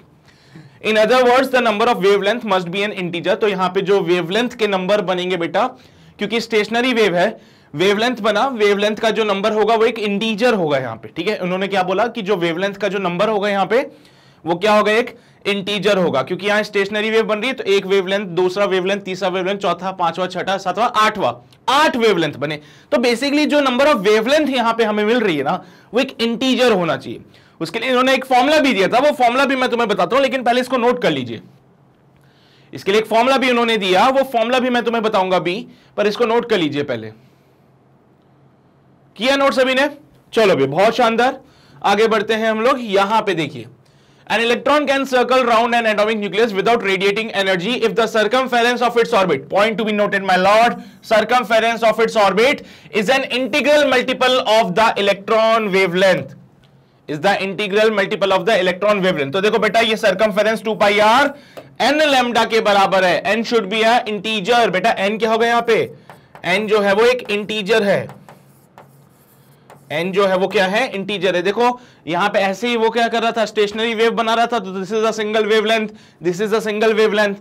तो यहां पे क्या बोला, जो वेवलेंथ होगा वो एक इंटीजर होना चाहिए बेटा। Number of wavelength should be a integer, number of wavelength should be a integer. तो यहां पे कंडीशन फॉर स्टेबल ऑर्बिट के लिए बोला कि भाई 2 pi r जो है, 2 pi r जो है वो n लैम्डा, लैम्डा की जगह यहां पे डी ब्रोगली अंकल ने बोला था h/p लिख देना, तो हमने भी लैम्डा की जगह h/p लिख दिया। फिर उसके अलावा यहां से P इंटू आर जो होगा वो NH/2 हो जाएगा। बेटा P की जगह MV लिख दूं तो चलेगा ना कहानी में? तो ये आपके पास देखो एंगुलर मोमेंटम बनने जा रहा है। ये क्या बन गया? MVR, एंगुलर मोमेंटम है इलेक्ट्रॉन का। अरे यार भूल गए क्या तुम लोग? एक इलेक्ट्रॉन जो कि सर्कुलर पाथ में रिवॉल्व करता है, सर्कल के सेंटर से r डिस्टेंस पे v वेलोसिटी से कोई मास पार्टिकल चलता है तो उसका एंगुलर मोमेंटम mvr कहलाता है ना?